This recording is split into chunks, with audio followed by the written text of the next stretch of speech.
folks. It is 3 o'clock Eastern on the dot, and that means one thing: we are live. Hello, everybody. Welcome, welcome, welcome.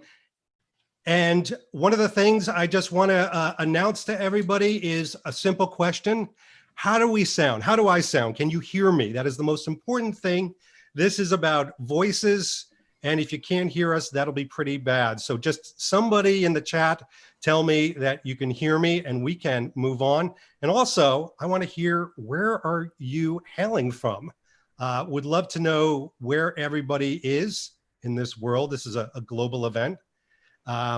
So hopefully I'm seeing pretty soon that you can hear me. Yes, good.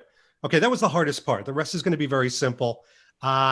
Welcome, ladies and gentlemen. Welcome to the very first Bond Book Club. And this is our live stream YouTube.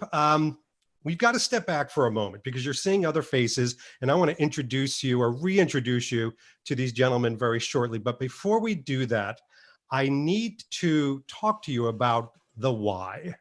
Why is there a Bond Book Club? Why is it that we're spending our Saturday together in this virtual room talking about Casino Royale, the very first Ian Fleming James Bond novel? And it really is something that was sparked by two gentlemen. I want to give them credit where credit's due, and that is AJ Chowdhury and Jeremy Duns, who were on one of my live streams doing a literature panel, and it occurred to them that there's a lot of people that follow style, movies, cars, locations, stunts, you name it.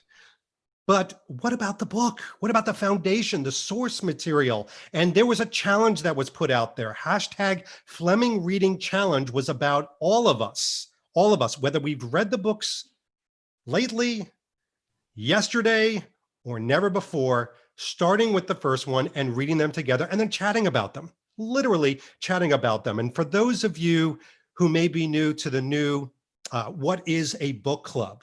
It could be a cultural thing, but let me tell you typically what a book club is. A book club is when a group of friends, comrades, colleagues get together, they pick a book, and then they spend about a month reading it, and then they get together and they drink margaritas.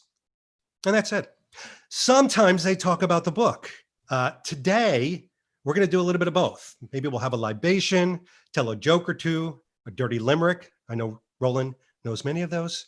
And we're going to be talking about Casino Royale, and you're going to be talking about it. We're going to be taking your questions, comments. When we talk about the different subjects, we want you to talk about those subjects in the chat. We'll be calling out your names and those comments, but that's what this is all about.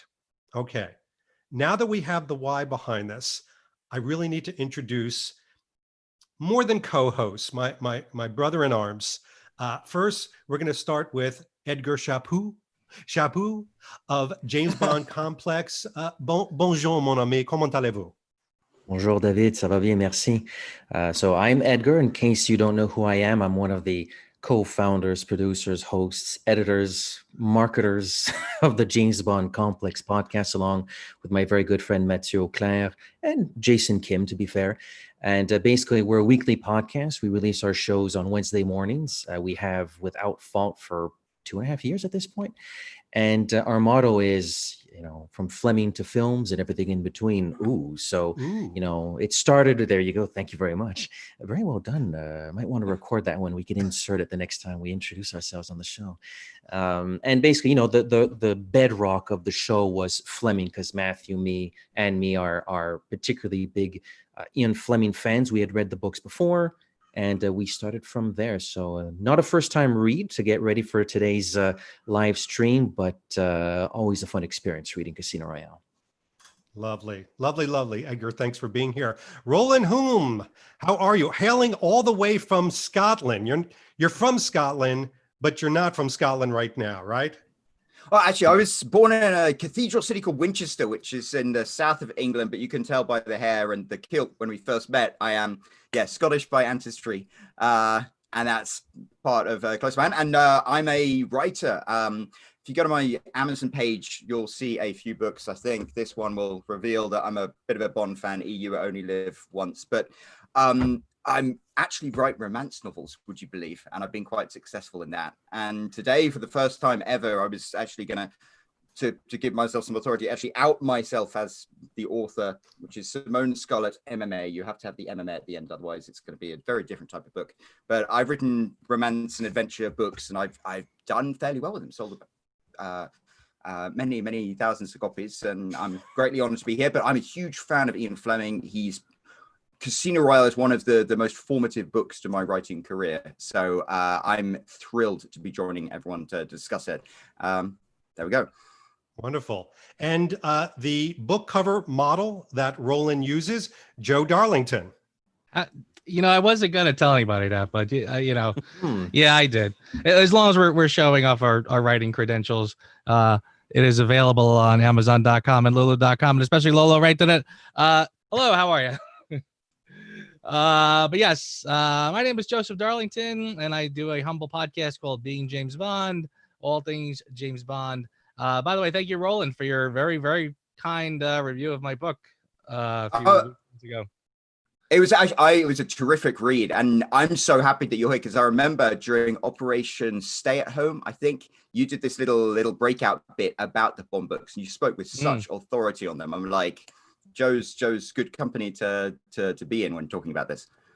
Thank you. And by the way, speaking of authority, Q Branch Media already has recognized that Being James Bond looks very distinguished author with that blazer and beard combo. Was that on purpose, Joe? I have to do my very collegiate look today because we are discussing books. So this is my my reading attire. Wonderful. It looks the part, Joe. I'll say that. And gentlemen, one of the things I talked about earlier, a little bit in jest, a little bit not, is that, book clubs are about just sitting back and relaxing. And many of us have no choice but to sit back and relax at home. Many of you, the people watching right now, all 165 of you, are just kicking back. And hopefully you have something. It could be a glass of milk. It could be a water. It could be a coffee. But let's go around. Edgar, what are you drinking tonight as part of this book club? I decided, I figured, I could go English, I could go British, since we're talking about Casino Royale. However, I maybe took a slightly left turn. Well, the story takes place in northern France and in Montreal, which is very, for cultural reasons, close to France. Kronenbourg 1664 is a very easy beer to find. And so I purchased myself a 6-pack. I'm not saying I'm going to drink all 6 in 2 hours. And I poured it in a Das Boot. So I'll be enjoying that for the afternoon. Lovely. Roland, what is your libation of the day? Oh, I had all sorts of ambitious ideas, but in the end, I just settled for my number 2 choice in all things in life, which is Heineken. You can never go wrong with. Dude, you're on brand. That's not bad. Absolutely.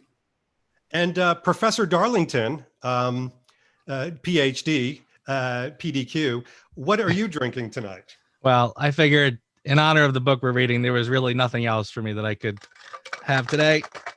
So had to go for it. Now, is that a Vespa or a Martini? This would be... It's both. A Vespa. It's a Vespa Martini.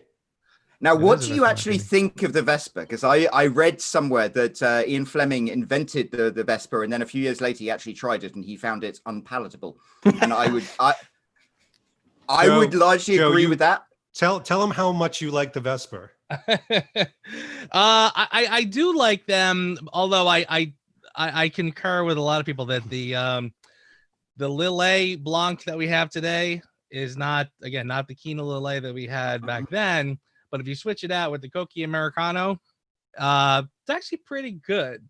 It kind of has a little bite to it that you sort of want from it, and I do like it. I would probably only have it on certain occasions. I remember there was a time when we were having them pretty frequently, not long after the release of the film. But yeah, special occasions. Yeah, and with that caveat that use the Cochi Americano.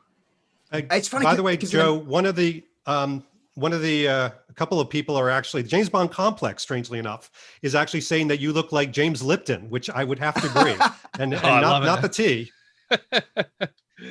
Gentlemen, I have chosen, because I was shocked how much champagne Bond drinks in this. So I've actually a 2006 Dom Perignon. which is obviously 2006 of the movie. But I've got my little Spectre cap. And interestingly enough, I've got because I got to talk about the lifestyle aspect. Nice. I've got a 1950s champagne goblet. They weren't flutes back then. They were these kind of wide mouth little goblets, which, by the way, the Vesper would have been served in one of these champagne goblets, not a martini glass, which they really didn't have popular. So cheers to everybody out there, and cheers to the panelists. Cheers all. Cheers. Holy hell, that's good. All right. But we came here to talk about a book. So we've got to start off.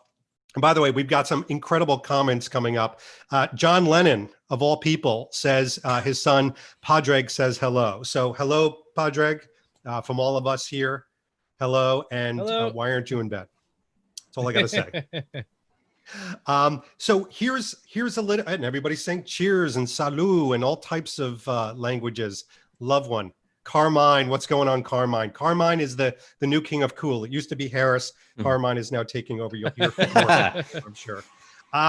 We've got to talk about, before we get into the plot and characters and things like that, I would like to hear a little bit about the history of Fleming writing it, because I know it's probably de rigueur that a lot of people know that this was a bit of a distraction for Fleming, during the point when he was getting married. But Roland, let's start with you. I mean, he had a certain process to it, but tell us a little bit about Fleming writing this actual book.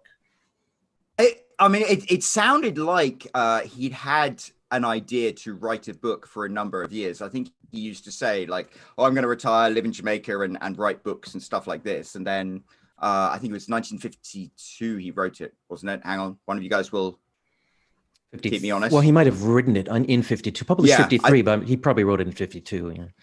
And I don't think it took like long, but that was when he actually wrote it. And David, I think, from my appraisal of all the things I can see, it was totally a distraction. I think he was kind of in a state of shock, having played Cowboys and Indians during the war, and then gone back to being the foreign manager for Kelmsey newspapers, and then sort of getting married after years and years, having a baby on the way. I mean, I don't know. I remember when I got married, and I remember when I had my first kid, I was in a state of complete shock. And maybe that's why I wrote so much. So I think it was kind of, he wanted to escape. And then so much of this book, you can see, was inspired by his own personal history, playing baccarat in that casino during the war in Portugal, all of the other events and stuff like that. You can see so much of it sort of came from his own experiences and just like spilled out. And it seems very cathartic. Yeah, and so we've got, what's really cool about this panel is we do have two authors, and yes, Professor Darlington, I include you in that authorship. You have written a very popular book. So, but I'm gonna actually put this one to Edgar. Edgar, I read that he wrote, typically when he went to Jamaica, he would write 2,000 words a day. That was kind of like his target. But here's the remarkable thing: he wrote 3 hours in the morning, and then did snorkeling and had fun and made love and whatever, and then he did an hour at night between 5 and 6. So he's only working 4 hours a day. As layman, I mean, what do you think of that process? Well, to me, that denotes someone who's extremely creative.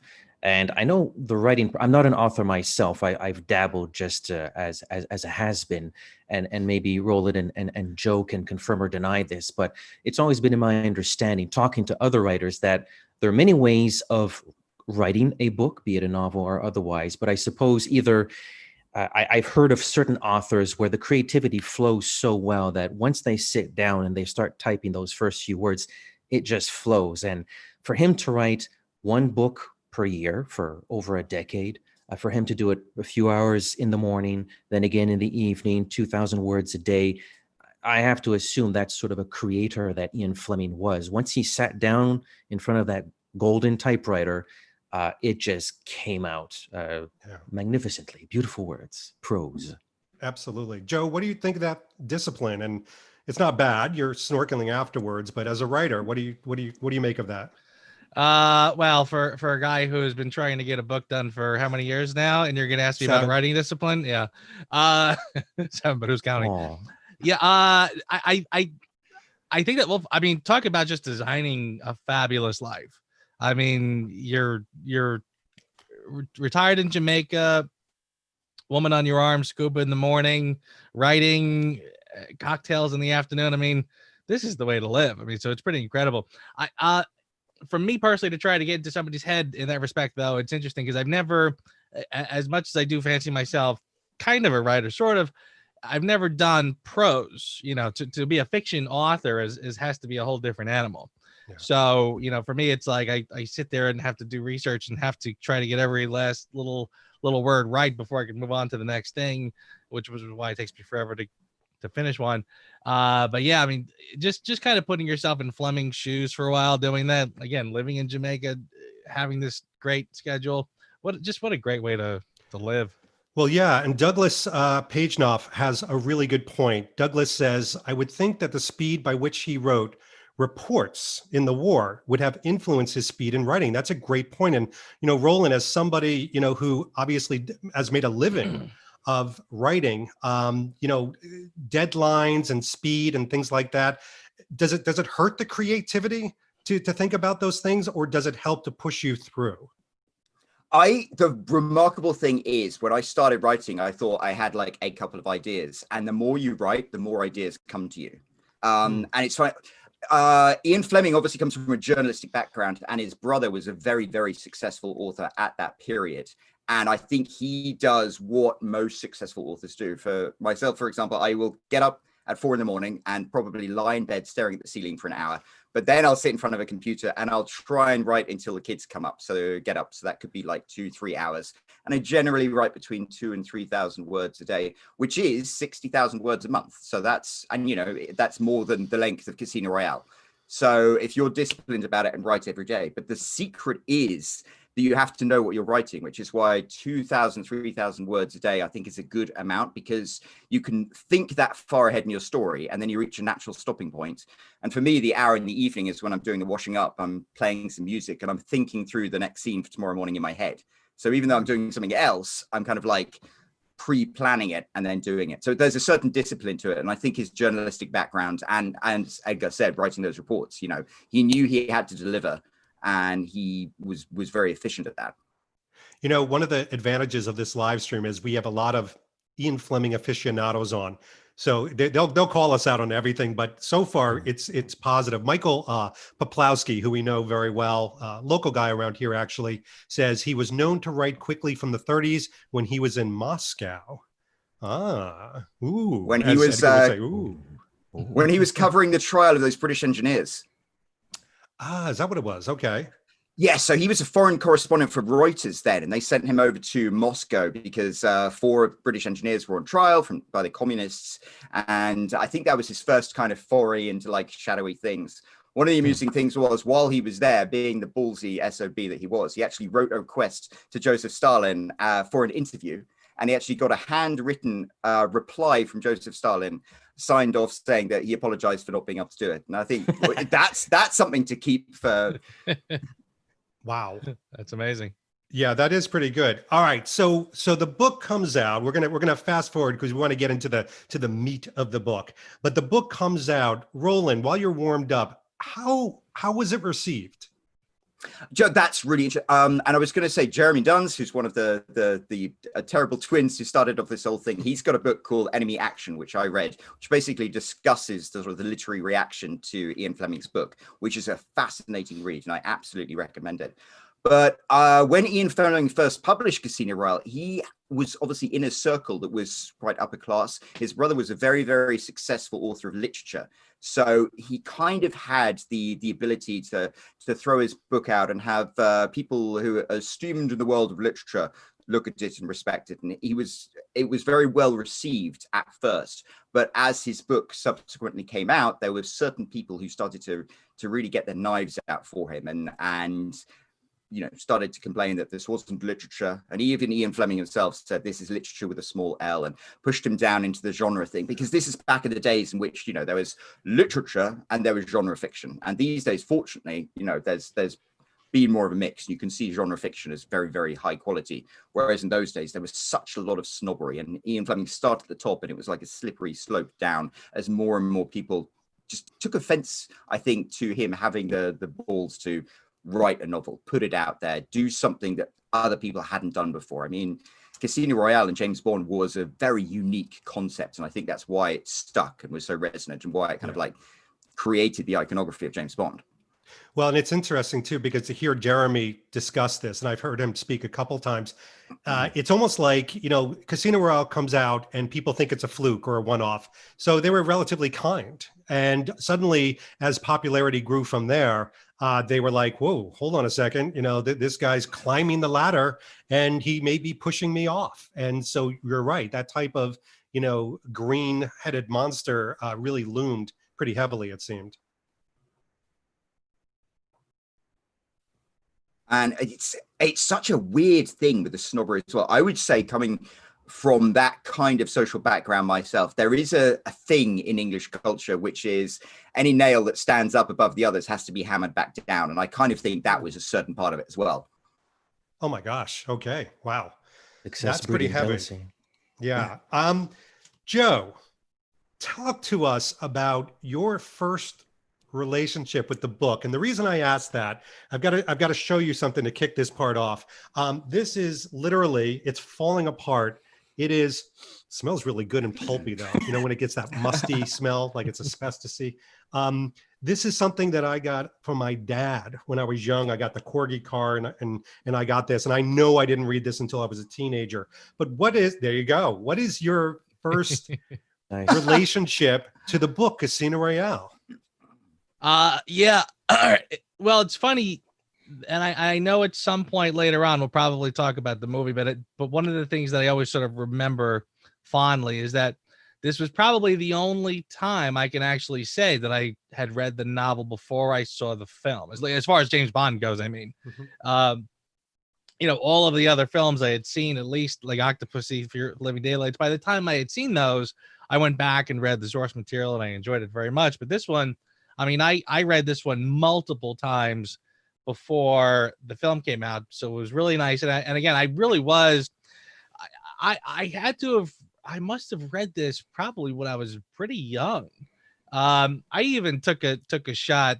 I don't even know if I even mentioned this to you, but I was probably in my mid-late 20s, and I was dabbling in doing a fan film of Casino Royale. My plan wasn't even to do it. It was not going to be like a full-blown adaptation of the book. Like I was not that ambitious, but what I did try to do, and I had mapped out like a rough script, would be to just do some basic scenes to put together what looks like sort of a fake trailer for a film that I technically wouldn't be doing. So basically I must have read this. I'm sure I read it as a teenager, and I've read it so many times since, honestly, that by the time the film came out, I was very familiar with the book, like very familiar. So yeah, pretty early on was the first time I took a crack at it. Nice. And easily have read this the most out of all the Fleming novels. And I'll ask you real quickly, because I want to move to Edgar and ask the same question. That's to preheat him. Was it different this time, knowing you were going to talk to a large group, or, you know, did you have to read it more carefully? Was it different at all? Is it different every time?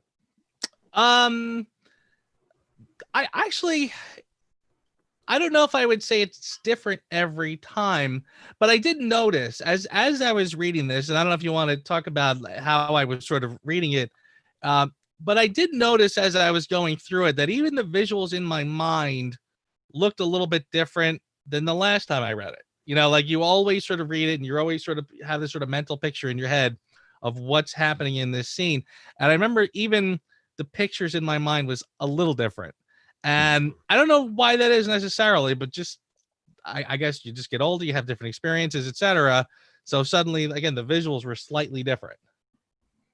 Yeah, no, I get that. I know that when I read this, for example, I know that I've read this probably about 5 times in my life. So not dozens, but 5. And this time around, I actually took my time. I specifically wanted to go through the chapters in a very methodical way and really just enjoy them. I do remember every time that I've read this before, not skipping, but reading very quickly through, you know, the game itself, and, you know, all those details, and even some of the memos. And this time I really relished those moments and looked for the prose and for the visual aspect of the copy. And it was so much more enjoyable. And I know we'll get to that, but you're right. I took a slightly different approach. Edgar, when you were asked to do this, could not have been your first time reading this book. It was not my first time reading this book. Going back to that first time, I would say it's funny. I'm on a live stream with Joe because my Bond fandom was very intense. I guess as intense as it could be when I was a kid and a teenager. Then it sort of died down at around the time of Die Another Day. And then Casino Royale came out, and then this is stuff we talked about on our origin episode on the complex. But you know, Casino Royale really reinvigorated. It was almost like a resurrection of my Bond fandom. And I remember back in the day, that was the early days of being James Bond, and you and Scott were reviewing the film, and you would be alluding to the book, and that's what made me right. They're books. I should read the books. So probably late 06, early 07, something like that would have been the first time I read the books. And I thought it was absolutely extraordinary. And I read them all over the course of about 6 months that year in 2007. And I've reread them on and off since, Casino Royale being the one I've read the most. It's sort of the Holy Grail. It's the OG after all. I guess this week would have been, I don't know, 5th, 6th, 7th time, maybe about as many times as you, David, but obviously in a more condensed, like in about a dozen years, I've read it 5 or 6 times. You know. Nice. And it's interesting. Garrett Tatul on the chat has a really good point. And Edgar, I want to stay on you for a moment with this one before we move to Roland. He says, I envisioned Eva Green, but not Daniel Craig. So when you envisioned the characters, Edgar, did you envision certain actors? Yes. This week's reading was really interesting. The first few times I read Casino Royale, I could not get Daniel Craig out of my head. Oh, you know, I had just seen almost understood. But this week there were certain scenes, particularly later in the book and at the card table, where I actually saw that cartoon. I don't remember who is the gentleman who drew Ian Fleming's James Bond. It's sort of that side shot of Bond. And I was seeing him a little bit more this week. I saw a little bit more of Fleming's description of Le Chiffre as opposed to Mads Mikkelsen, who I'd seen like every other time when I was reading the book. However, I absolutely cannot get Giancarlo Giannini out of my head when Mathis shows up. It's impossible. And I cannot get Eva Green out of my head. I just can't. It's not doable. I mean, although to be fair, Eva Green, the actress, the human, looks a lot like the Vespa Lynn that Fleming describes. So it's like perfect casting. So how could you not have her in your head? You know what? I agree. I was doing the Eva Green thing. In fact, there's actually one point where they, and I'll find it later as we go into the different characters, where they actually describe her, and she's wearing the same thing that she wears in the movie when she meets Mathis, which is this kind of white suit, you know, white skirt, white top, and a black belt. And they describe it perfectly. And that's it. I was like over, even I know when she wasn't really being the evergreen character, that's all I could picture. But no way was I thinking Daniel Craig. I was almost thinking like Timothy Dalton, Hoagie Carmichael, you know, type explanation. But Mathis for sure was the movie Mathis. It's perfect. It's too perfect. It is. Roland, what about you? What did you, your relationship with the book? When did it happen? And a little bit about the, the visuals that pop into your imagination when you're reading these. So I was 18 when I first read Casino Royale. I've always been a huge fan of books and stuff like that. I remember saying, Dad, I want to read some of the James Bond books. And he said, no, son, you should read The Saint. So he bought me The Saint in New York, which is one of the reasons why I moved to New York. And I'm sure he regrets that. But eventually I bought Casino Royale and I read it. And I just really enjoyed it because Ian Fleming, being a journalist, his style of writing is so concise, but so evocative with his choice of words that, as you say, they just conjure up the images in your head and you can almost feel that they're there. And for me, my life path, then I moved to worked in Paris for a few years. So I was I actually went and lived in a place called Saint-Valery-en-Caux, which is on the northern coast of France. It's this little town that has a casino. So I remember going there with a buddy of mine in my casino. my tuxedo, playing, they called Boule, which is like a sort of cut down version of roulette, feeling just like James Bond from Casino Royale. And of course, this is years before the movie came out. So it's because of my life experiences, it's always had a very, very personal place in my heart. But it was funny when the Fleming reading challenge came up, I had Casino Royale by the side of my desk because the book series I'm writing at the moment has a very convoluted arc that it culminates in something that I kind of was a homage to Casino Royale. But I've been dipping in and out of it, and I hadn't actually necessarily read it. And I had a lot of preconceptions about Ian Fleming as an author. My preconceptions were that he was an amazing writer, but he wasn't necessarily an amazing storyteller. And if you look at a book like Goldfinger, you can see it's not a good story. He didn't think that one through. But I sat down and I broke Casino Royale down using the same method that I have to plot out a story. So I'm very prescriptive. There's a guy called Dan Harmon who writes Community and Rick and Morty, and he created something called the Story Circle, which is basically, these are the 8 steps of an effective story. And I broke down Casino Royale into that. And I was really astonished at just how tightly aligned it was with the traditional arc of the story. And it changed my perception. I was like, you know what? Ian Fleming did a fantastic job with Casino Royale. It was a really effective story. He did really, really brilliant writing for it. And I suppose it is so evocative. Every single word he chooses. I think there was one quote that everyone keeps talking about, like the smile like the blade of a knife. And it's like stuff like that. He's so eminently quotable. Yeah, absolutely. By the way, I want to read a couple of things in the chat because they're really great points as we're talking about our imagination. When you read, your brain creates the movie of the book. Mm-hmm. And it's a very natural thing. So Moneypenny, kid you not, Moneypenny, says, I feel as though we haven't seen the Fleming Bond on screen, and I don't think we ever will. That wouldn't go over with audiences. And don't comment on that yet, because Joe Darlington, I got a great question for you around that very thing, because we're going to be talking about Bond, the character, and how he served up pretty soon. But before that, Tim Hands actually says, all right, who actually pictures Bond looking like the Hoagie Carmichael character while reading the books? And I remember myself hearing those interviews about Hoagie Carmichael as the look, with the shocking, lock, the coma, if you will, of hair. And I looked up Hoagie Carmichael. So for that reason, I kind of blend him and Dalton together. But let's talk about Bond, the character. So Joe, when you're reading this and you've got so much of the movie character in your head, what do you think, especially in this particular book, in the description and even the introduction of Bond, the character? I think the character is incredible. First of all, I just want to say Scott Harlan in the chat said, I see Joseph Darlington as Bond. Thank you, Scott. The check is in the mail. But kidding aside, I do sort of feel like as you're reading the books, there is sort of a sense of you are sort of seeing the world through the eyes of Bond, so the other characters really do get pretty in-depth description because Bond is meeting them and Bond is giving you his take on these characters. I think Fleming was pretty genius in terms of making Bond sort of like, people have always said Bond is simply the perfected version of Fleming. This is sort of how Fleming sees himself, yet maybe just a little bit taller, a little bit more sophisticated, suave, etc. And I think we all sort of do that. In terms of how I see him, I have to agree with what a lot of you guys said, that I saw Ava Green, I saw Giancarlo Giannini, but I couldn't see Daniel Craig.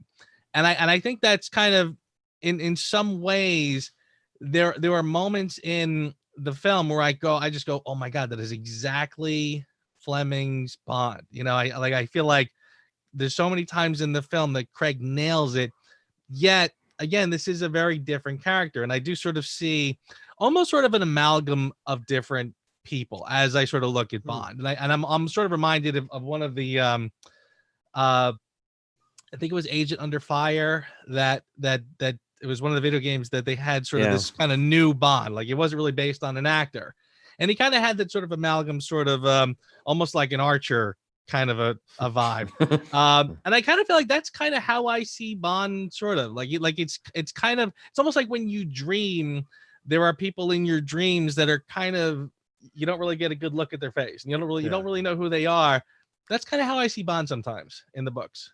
That's a really great point. And I'll tell you what I found is, as I was reading this with trying to renew my expectations of the book and fresh eyes, and even sloughing off the movie Bond, what I come to realize is Fleming's Bond is not the bombastic Marvel superhero Bond. Yeah. He is not the explosive machine gun Bond. Even towards the end, I was reading passages in his interaction with Vesper Lynn where he's like, are you okay, love? And what's wrong? And it's almost like, you and I would be with our girlfriends and spouses and wives and husbands and things like that. It was a little bit more human. I found that Fleming's Bond was very human. He wasn't this unapproachable, fallible anti-hero. He was as damaged and as crushed very often. He resigned, then he quit, then he was upset, then he was happy, then he's yanking hair. I mean, just like Roland does. I mean, it's very applicable to that. But Edgar, the Bond of this book, what did you think? Oh, it's an interesting question, and it's a funny one to answer when you've read the other ones. I know me and Matthew, who are big Fleming fans, and we've reviewed all the books and we've read them a few times. We're sort of in agreement that we feel it's as the arc continues in Fleming's future books that I feel I know Bond a little bit more. That being said, this week's reading of Casino Royale was particularly interesting. I felt like for the first time in all my readings, I was feeling the intelligence of Fleming's structure of Bond. It's like, and I was relating it to a lot of the Marvel movies we see these days and the DC films we see these days. The first Iron Man film or the first Captain America film. Well, at the start of the film, they're not Iron Man yet. They're not Captain America. And they have to go through these trials and tribulations to become Iron Man, to become et cetera, et cetera. Fleming does it differently. Fleming presents James Bond as an established 00. He's the coolest man in the room. He's a professional. Mathis tells, I almost said Evergreen, Vesper Lind, don't fall in love with him. Don't get too cozy with him because he's a hell to work with, but he's damn good. What Fleming does is he presents the most professional, coolest guy in the room. 1953 cool, because there are a few little things that are weird for our 21st century mores. Then he breaks him. He makes him softer. And then at the end of the book, he doubles his resolve. So it's almost like a double origin story for James Bond. And I thought that was, and for whatever reason, that sort of structure never hit me the previous times I read the book. But this week it was like, oh my God, that's what he's doing. It's like it's the origin story of how he becomes like a super James Bond, almost like, well, I thought I was great. Then I realized what I'm doing doesn't make any sense. Then I fell in love. Like a fool, I was betrayed. And now I'm going to go get the bad guys. It's a very interesting way of presenting a character, I find. And maybe I haven't read as many books as I would like to claim, but I'm struggling to remember another character that's introduced like that. It's a very interesting structure. One could almost say that it's not just a character arc that Fleming does very well. It's a series of arcs. I mean, he really has kind of an up and down situation. And Roland, I know one as somebody who not only writes characters and has to think about these aspects, but who has studied Fleming, Bond's character, think about it. And I like what Edgar did. He isolated it for this book, because if you think about it in the terms of all the books, you tend to flesh him out a little bit. But for this book, what did you think of the Bond character? Edgar, what you just said was amazing, and I find that so interesting because I mentioned like there's an arc to a story, it's a circle, and I mean I use one that Darlington Harmon does, but Joseph Campbell wrote The Hero's Journey, which is like the basis of Star Wars, and it's exactly as Edgar kind of put out. You start off in a situation where you got the hero as he is, then he needs something, and he chases after that something, but the way he chases after it is wrong. And he realizes that there's something he has to change in order to get what he wants. And then he gets what he wants, and he has to make some terrible sacrifice. And then when he comes back, he ends up exactly where he started from, except he is fundamentally changed. That is how all stories work. And Edgar, you just beautifully like broke it down. Like, yeah, he's the secret agent. He chases after Le Chiffre. He gets literally his balls broken. And then Vespa commits suicide and he comes back as a changed person. Yes, he's James Bond on steroids, 007 on steroids, but it's so interesting to go through that. For me, the character James Bond that I found really interesting is, I think Joe was absolutely spot on that to a certain extent, he was just a hyper version of Ian Fleming. Ian Fleming is his idealized self, but that also meant that he left kind of certain blanks that you could fill in the blanks. And it's funny, when I read the book, I didn't necessarily think of anybody in the part because I almost saw myself through James Bond's eyes. So I imagined like I was standing in for James Bond. And you're right, it's almost like the other characters were almost more fleshed out. But that's something that they use in romance books. The female characters are often kind of left a little blank so the reader can insert themselves into that and experience the story. And I think that was one of the things that resonated with Casino Royale. Yeah. So, you guys know this already, but in writing terms, they call that projection. The author purposely wants you to be projected into the story. It's one of the reasons why Fleming, even in the other books, doesn't describe Bond half as well as he describes the bad guys, including the clothing. This way you really get a visual of the bad guy, but you can implant, the fact that we're all wearing blue polos on this panel right now aside, you can implant your own clothing, your own look. Some great comments. Tim Hand has a great quote from Quantum of Solace, the movie. He goes, Bond is damaged goods. And Scott Harlan has a great point that I think Moneypenny on here is pretty much saying, which was he was in love with being in love, which one could almost say maybe that was Fleming's thought about marriage. What do you think, Joe? Mm-hmm. Yeah, I absolutely would agree with that because it's interesting because Fleming did write these, especially this novel, as sort of an escape from real life and getting married and stuff. And yet here he's writing this very romancy sort of a story. One of the things that strikes you as you read the book, especially when you get, like the halfway point almost in the book is kind of like the end of the game and this torture scene. And then you really get into a lot of just Bond and Vesper. Yes. And it kind of almost changes from a spy thriller into a romance novel. And, the mushy part in me is kind of all fine with that. I'm loving every bit of it. So, yeah. By the way, one of the things that somebody said earlier about just how we saw the character of Bond again, I kind of felt like we were always sort of looking out. It's almost like if Bond turned and looked into a mirror, you would sort of see like this perfect vision of yourself, really, and I kind of feel like that's, really sort of shines through in a lot of parts in this. That's why we're going to lose that, Joe, when they hire a 25-year-old for the next film. We're screwed. I tell you, I will say that too, by the way, and again, I don't want to talk too much about the film, but we did talk about how we saw the characters in our mind as we were reading it. I can tell you, when I was much younger reading the novel, picturing adults, like much older people. And then I think once I did see the film and I saw who they had cast, and I was like, wow, these people are pretty young than what I was picturing. But it was they didn't get young. I got old. So the inevitability of time. Yes, exactly. Very much so. Gentlemen, we're going to move on to the baddie, Le Chiffre. And, just because it's Le Chiffre, I've got to start with Edgar Chaput. But Edgar, what did you think of the bad guy in this book?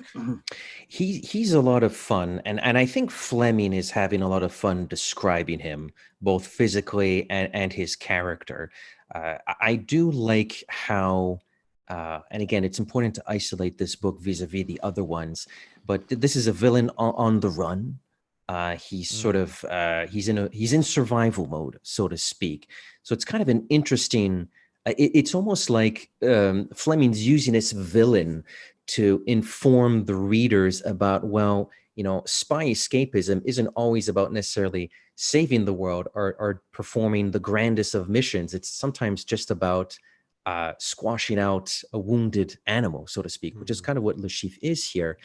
I love the fact. I love the dossier that M reads, where nobody knows who this guy's name is. He was just not a prisoner of war. He was a displaced persons camp at the end of World War II. So he just became Herr Ziffer, like the number. So nobody knows. He never had a name. I love that.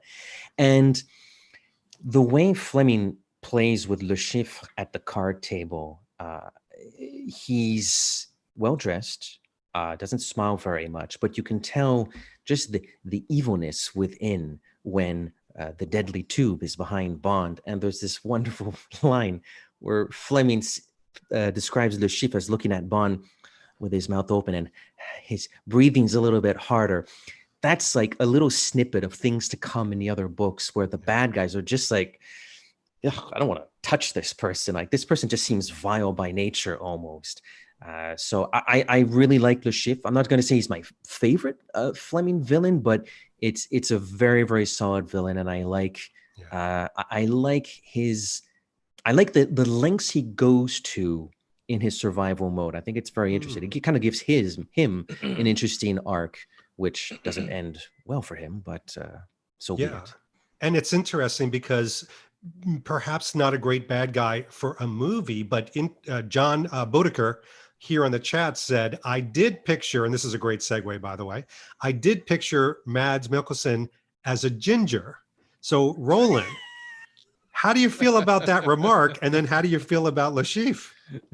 Oh, Mads Mikkelsen is such an incredible actor, and I thought he was wonderful there. It's funny that there was that terrible 1969 version of Casino Royale. It wasn't even a version of Casino Royale at all. But I have to admit,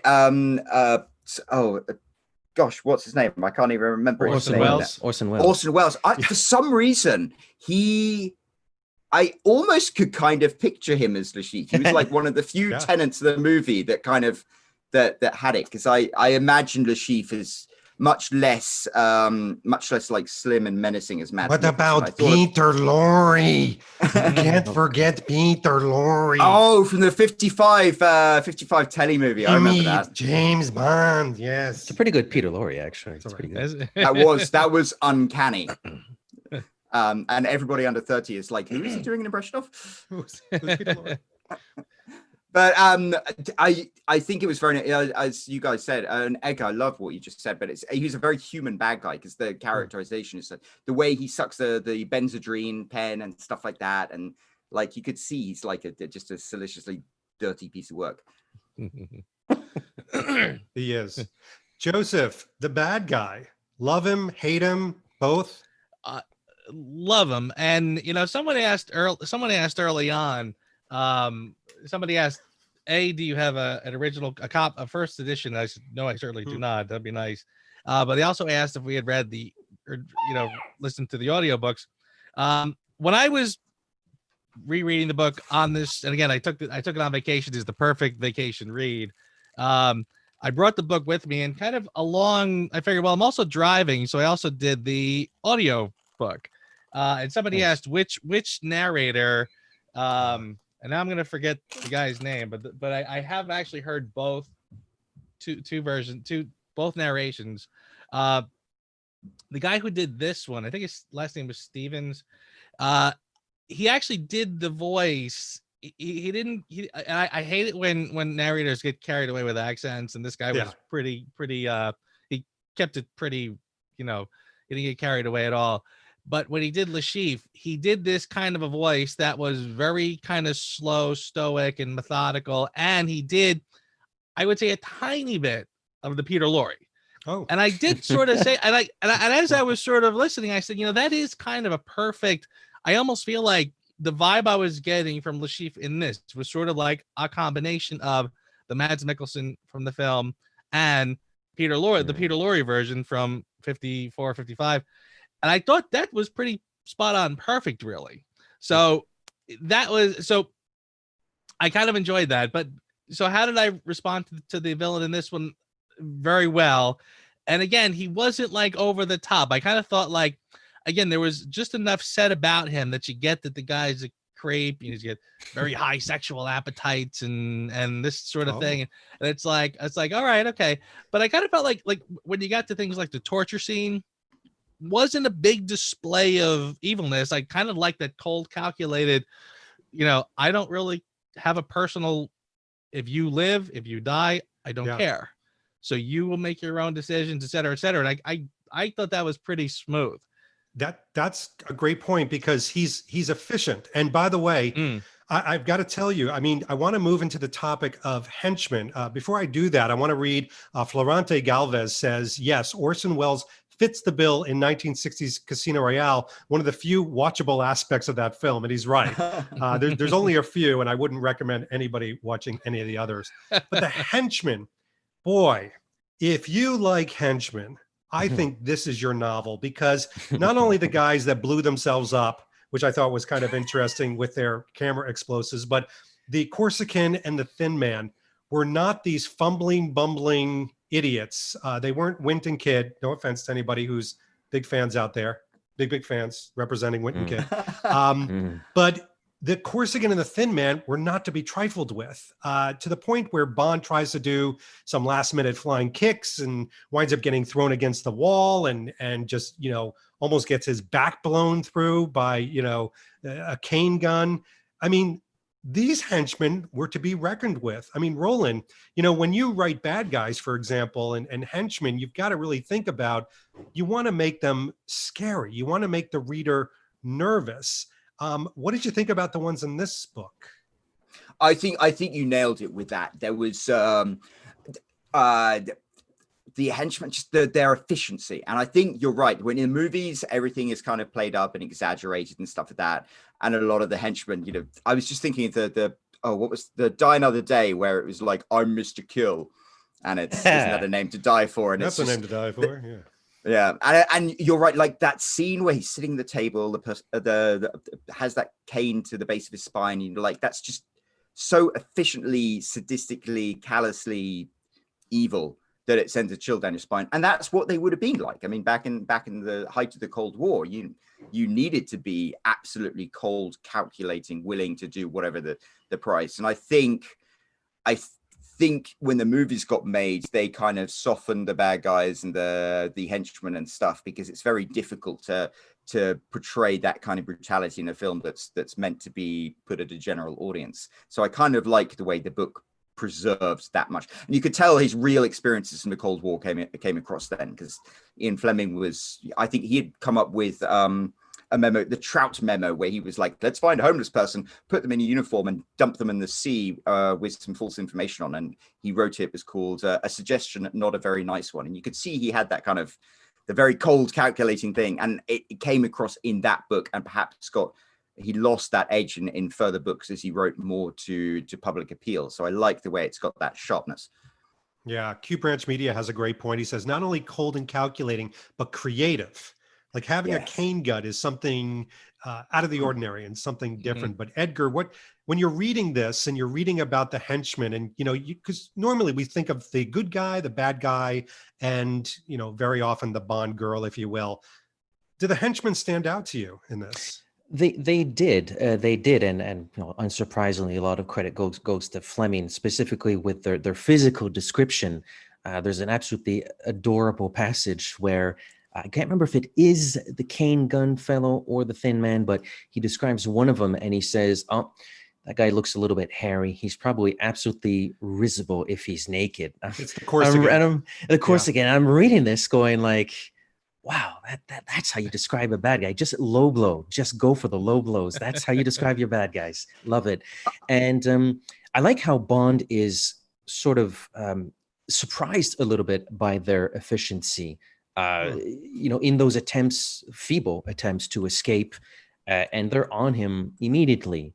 And that's when he realizes that, I'm probably a dead duck. I'm a sitting duck right here. I'm entirely their captive. I'm absolutely helpless. And it's fair game that he tried it, but I appreciate their professionalism.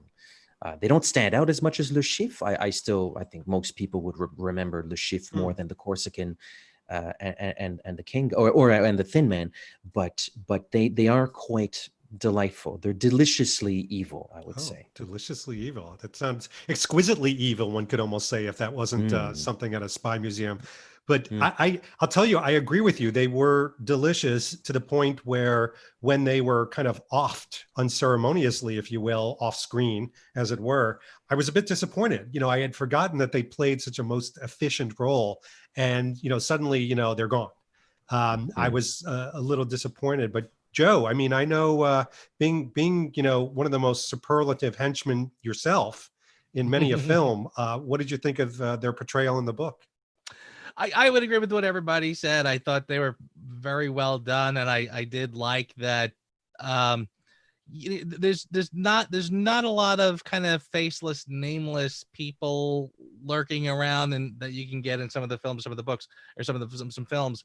They did have kind of a distinct identity, and I kind of agree with you when they were kind of off screen, as it was kind of like, oh, but then again, I do remember even the first time just reading the book being kind of surprised that Lashif was sort of done in by kind of this sort of third party that just sort of shows up.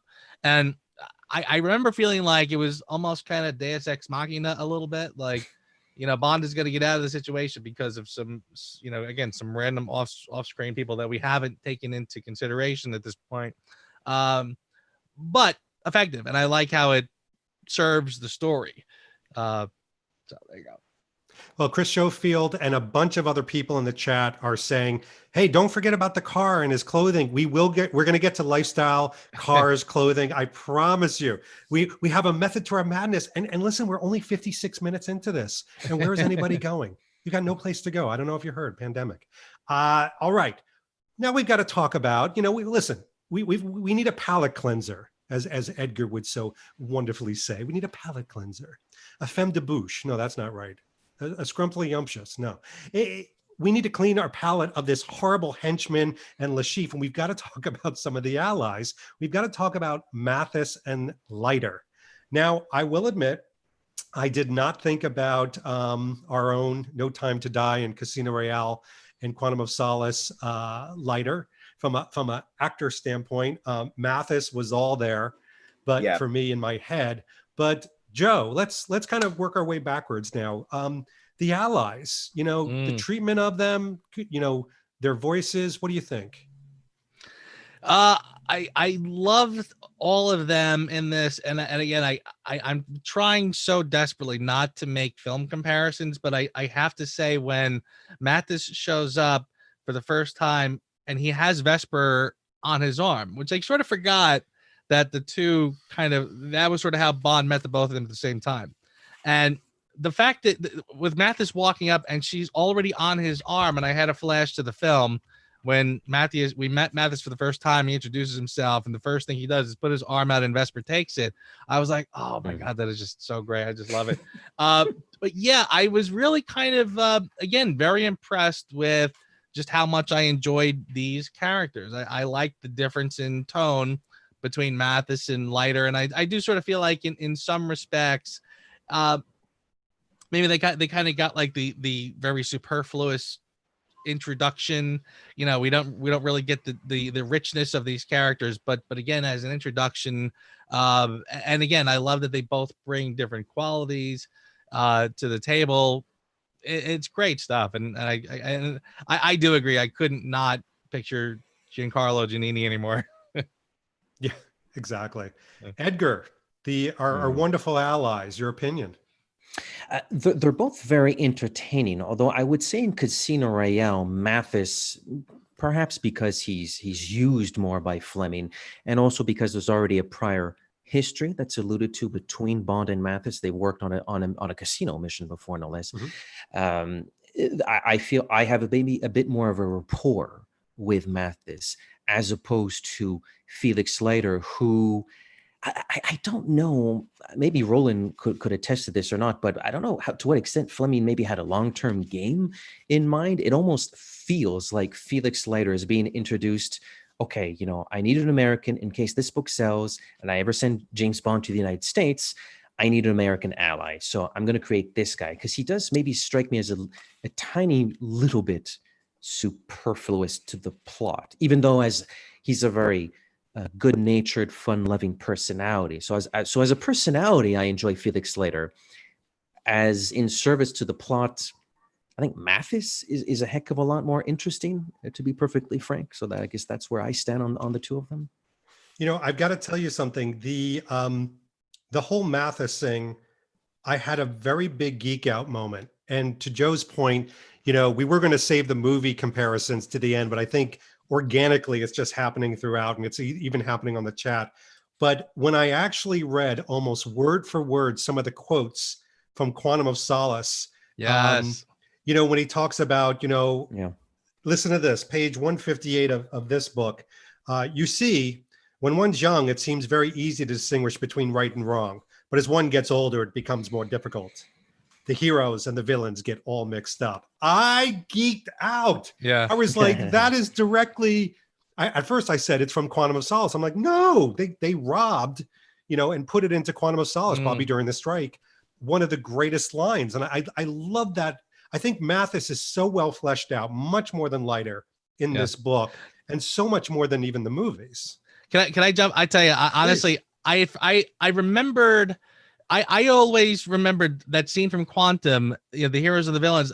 I remember when I saw Quantum, I did have a flashback to the book, but I totally forgot, like you said, word for word. You know, I did not remember that. I remembered, because I remember they kept using the phrase the Red Indians. You're playing a game of Red Indians. But yeah, when I caught that, I was like, wow, that was word for word out of Quantum. So I have to give that scene in Quantum a little more credit than I normally do. Now, Roland, I want you to take the Allies discussion from a paid, and I say this with the greatest compliment, a paid author's standpoint, because, you know, to write a book about 3 characters is called a pop-up book. It's, you know, for your, you know, your child that visited you to open those gummy bears. But this is an adult book, and you write adult books. So the allies have to be important. They have to be robust. Were these robust and sumptuous allies to you? I always loved the character of Mathis. And one of the reasons I really dislike Casino Royale as the film is because I felt they completely butchered him by him suddenly being a member of Quantum. And it just, that I remember feeling really, I was really upset about, because you're right, Giancarlo was just like the perfect casting for Mathis. And so much, there was that line that Mathis had at the very end, which to me sums up the theme of Casino Royale, which is surround yourself with people, James, because people are so much easier to fight for than principles. Yes. And I think that was why it really, really stuck in my head. Felix Leiter, I always assumed was based off a friend of Ian Fleming called Ivar Bryce, who he met in 1917 on a beach in Cornwall, the year his father died, Ian Fleming's father died. And then they went to Eton together. And then later Bryce went off to go and work for William Stevenson in the Rock, 30 Rock in the Rockefeller Center, where nice. The British intelligence had an office where they would try and help the Americans sort of work to the British interests. And they met once again in 1942 in the Anglo-American intelligence conference that was going on in Jamaica, the year he bought Goldeneye, and had just come from playing Baccarat with those German agents in Portugal. And I always think that he had in his mind Ivar Bryce as kind of like the model for Felix Leiter. And I think exactly as Joe, I think it was you said, he kind of had thought, if there are going to be any books in the future, maybe this is somebody who I'm going to use. So I think that's maybe why he wasn't so fleshed out, but he was still present. Because as a writer, if there is an opportunity to take 2 characters and put them into one character, I think that's a much better idea, because introducing too many characters makes for a very complex narrative. So I think that was his strategy in terms of separating them.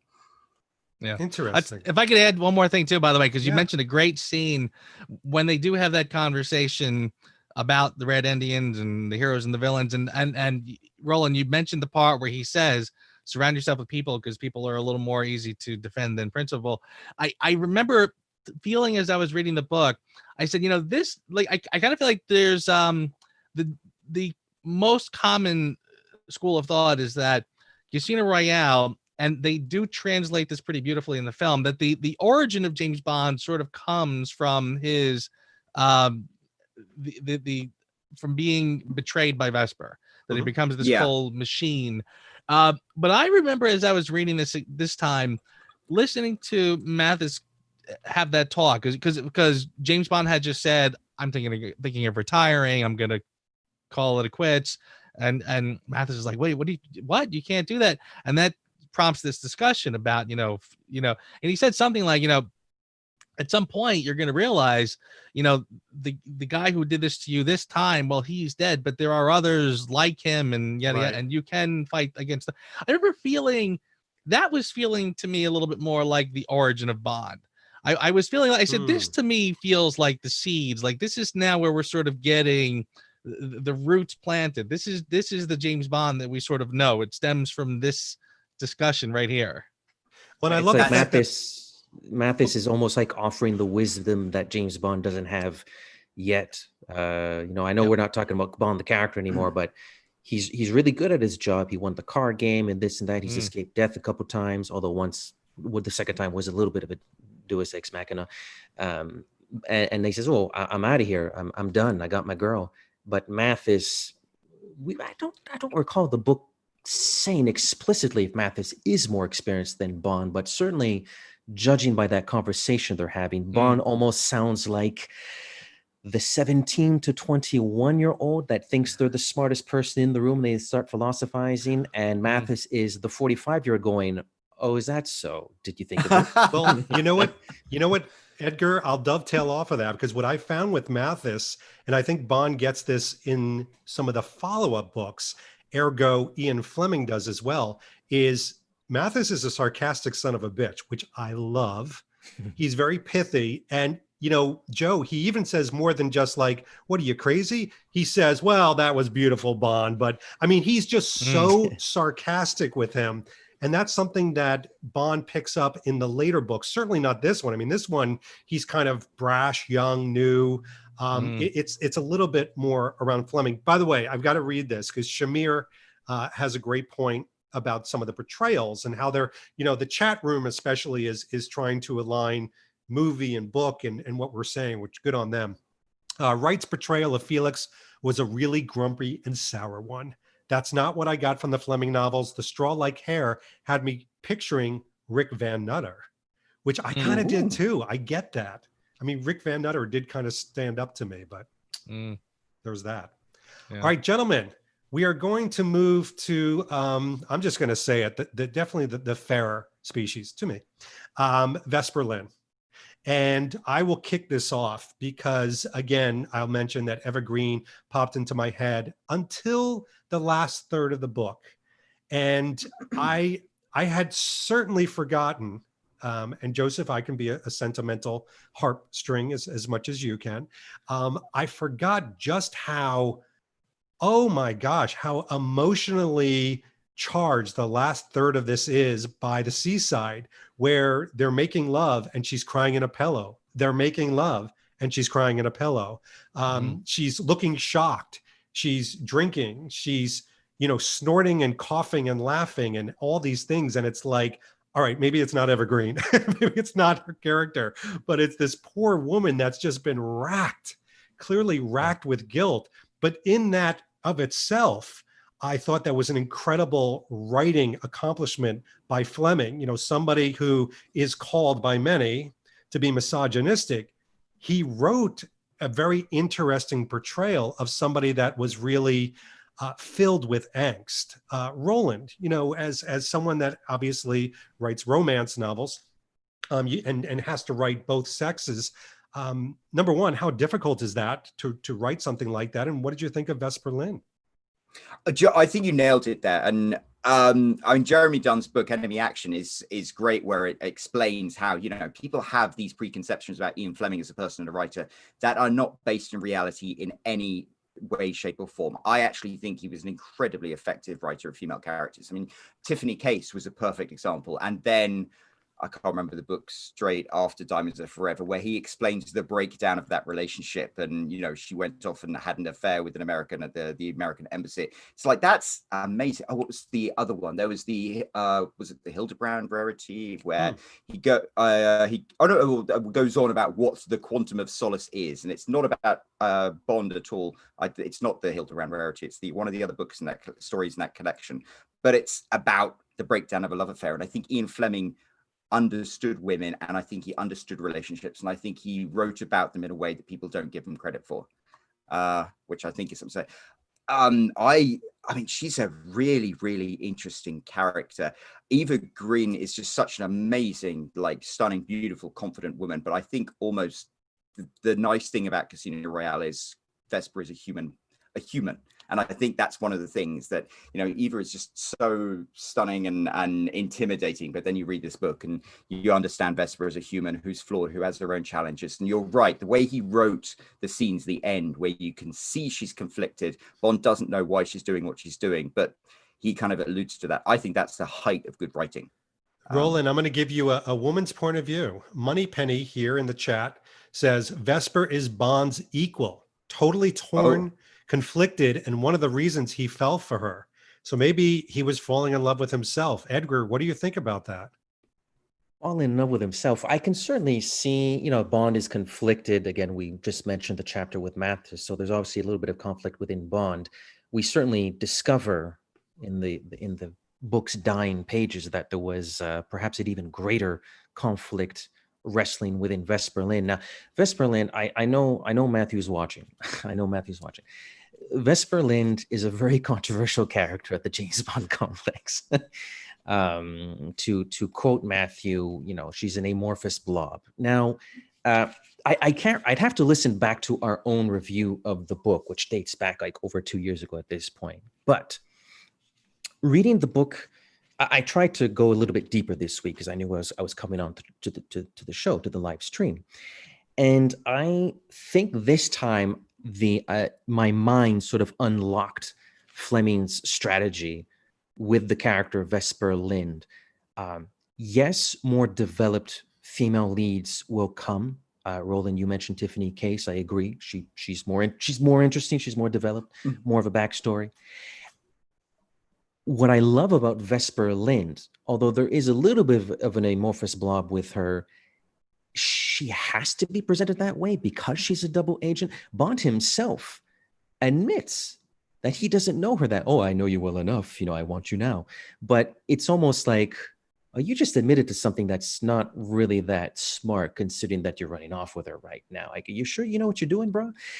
So I think Fleming, I think it's intentional. I don't think it's Fleming doing a poor job of describing Vesper Lynd or not describing her well enough. I think he's describing a character. He's presenting and using a character that needs to be playing a double role. She actually does have affection for Bond, which is why she's happy to help him. She's happy to see him recover. And then when she thinks she's out, you know, to quote another movie, they suck her back in. And then they're on her tail again. And that's when really the proverbial SHIT hits the fan. And that's where things get really complicated. So I think Fleming's being very strategic and tactical with Vesper Lynd, even though I don't entirely disagree with Matthew, who doesn't think she's that well developed. But I think it's intentional, and I feel I could feel it this time from Fleming. I think he nailed it with that, because he had that, he used the Hemingway method, which is the iceberg method, where you only display the tip of the iceberg, and there's so much characterization underneath you just hint at. Yeah, it was interesting. It seemed that Fleming, to me, would often use her and her situation and some of the angst as what I think it was Raymond Benson calls Fleming hooks, where are these connections from one chapter to the next, you know, things that are going on, dramatic moments. One of the most interesting parts was obviously the seaside, which, by the way, I had totally forgotten. Again, this is like the 5th time I've read this book, and I forgot the whole seaside part. And it was one of my favorites because as I get ancient and old, like I am now, I like these quieter moments of Bond, even in the film. And I love the fact that he's not having a great time. I'm not sure why he's falling in love with this woman. I mean, it is not a great relationship. I get it. She's pretty and, you know, but there are moments where he has to walk down by the sea and he goes in naked and he takes off his little frock and, you know, and then he comes back and has a meal where she's just flipping out and coming out of phone booths. That doesn't mean a great relationship to me. And yet he's devastated at the end. So Joe, as somebody that has literally a cover of Casino Royale over your right shoulder, where there's the perfect epitome of Vesper Lynd, what did you think of the portrayal? Issues, or do you support it as one of the better ones? Well, again, it's I feel like I'm going to talk out both sides of my mouth. I will be Please do. I can't wait. I will be part Matthew, part Edgar in this.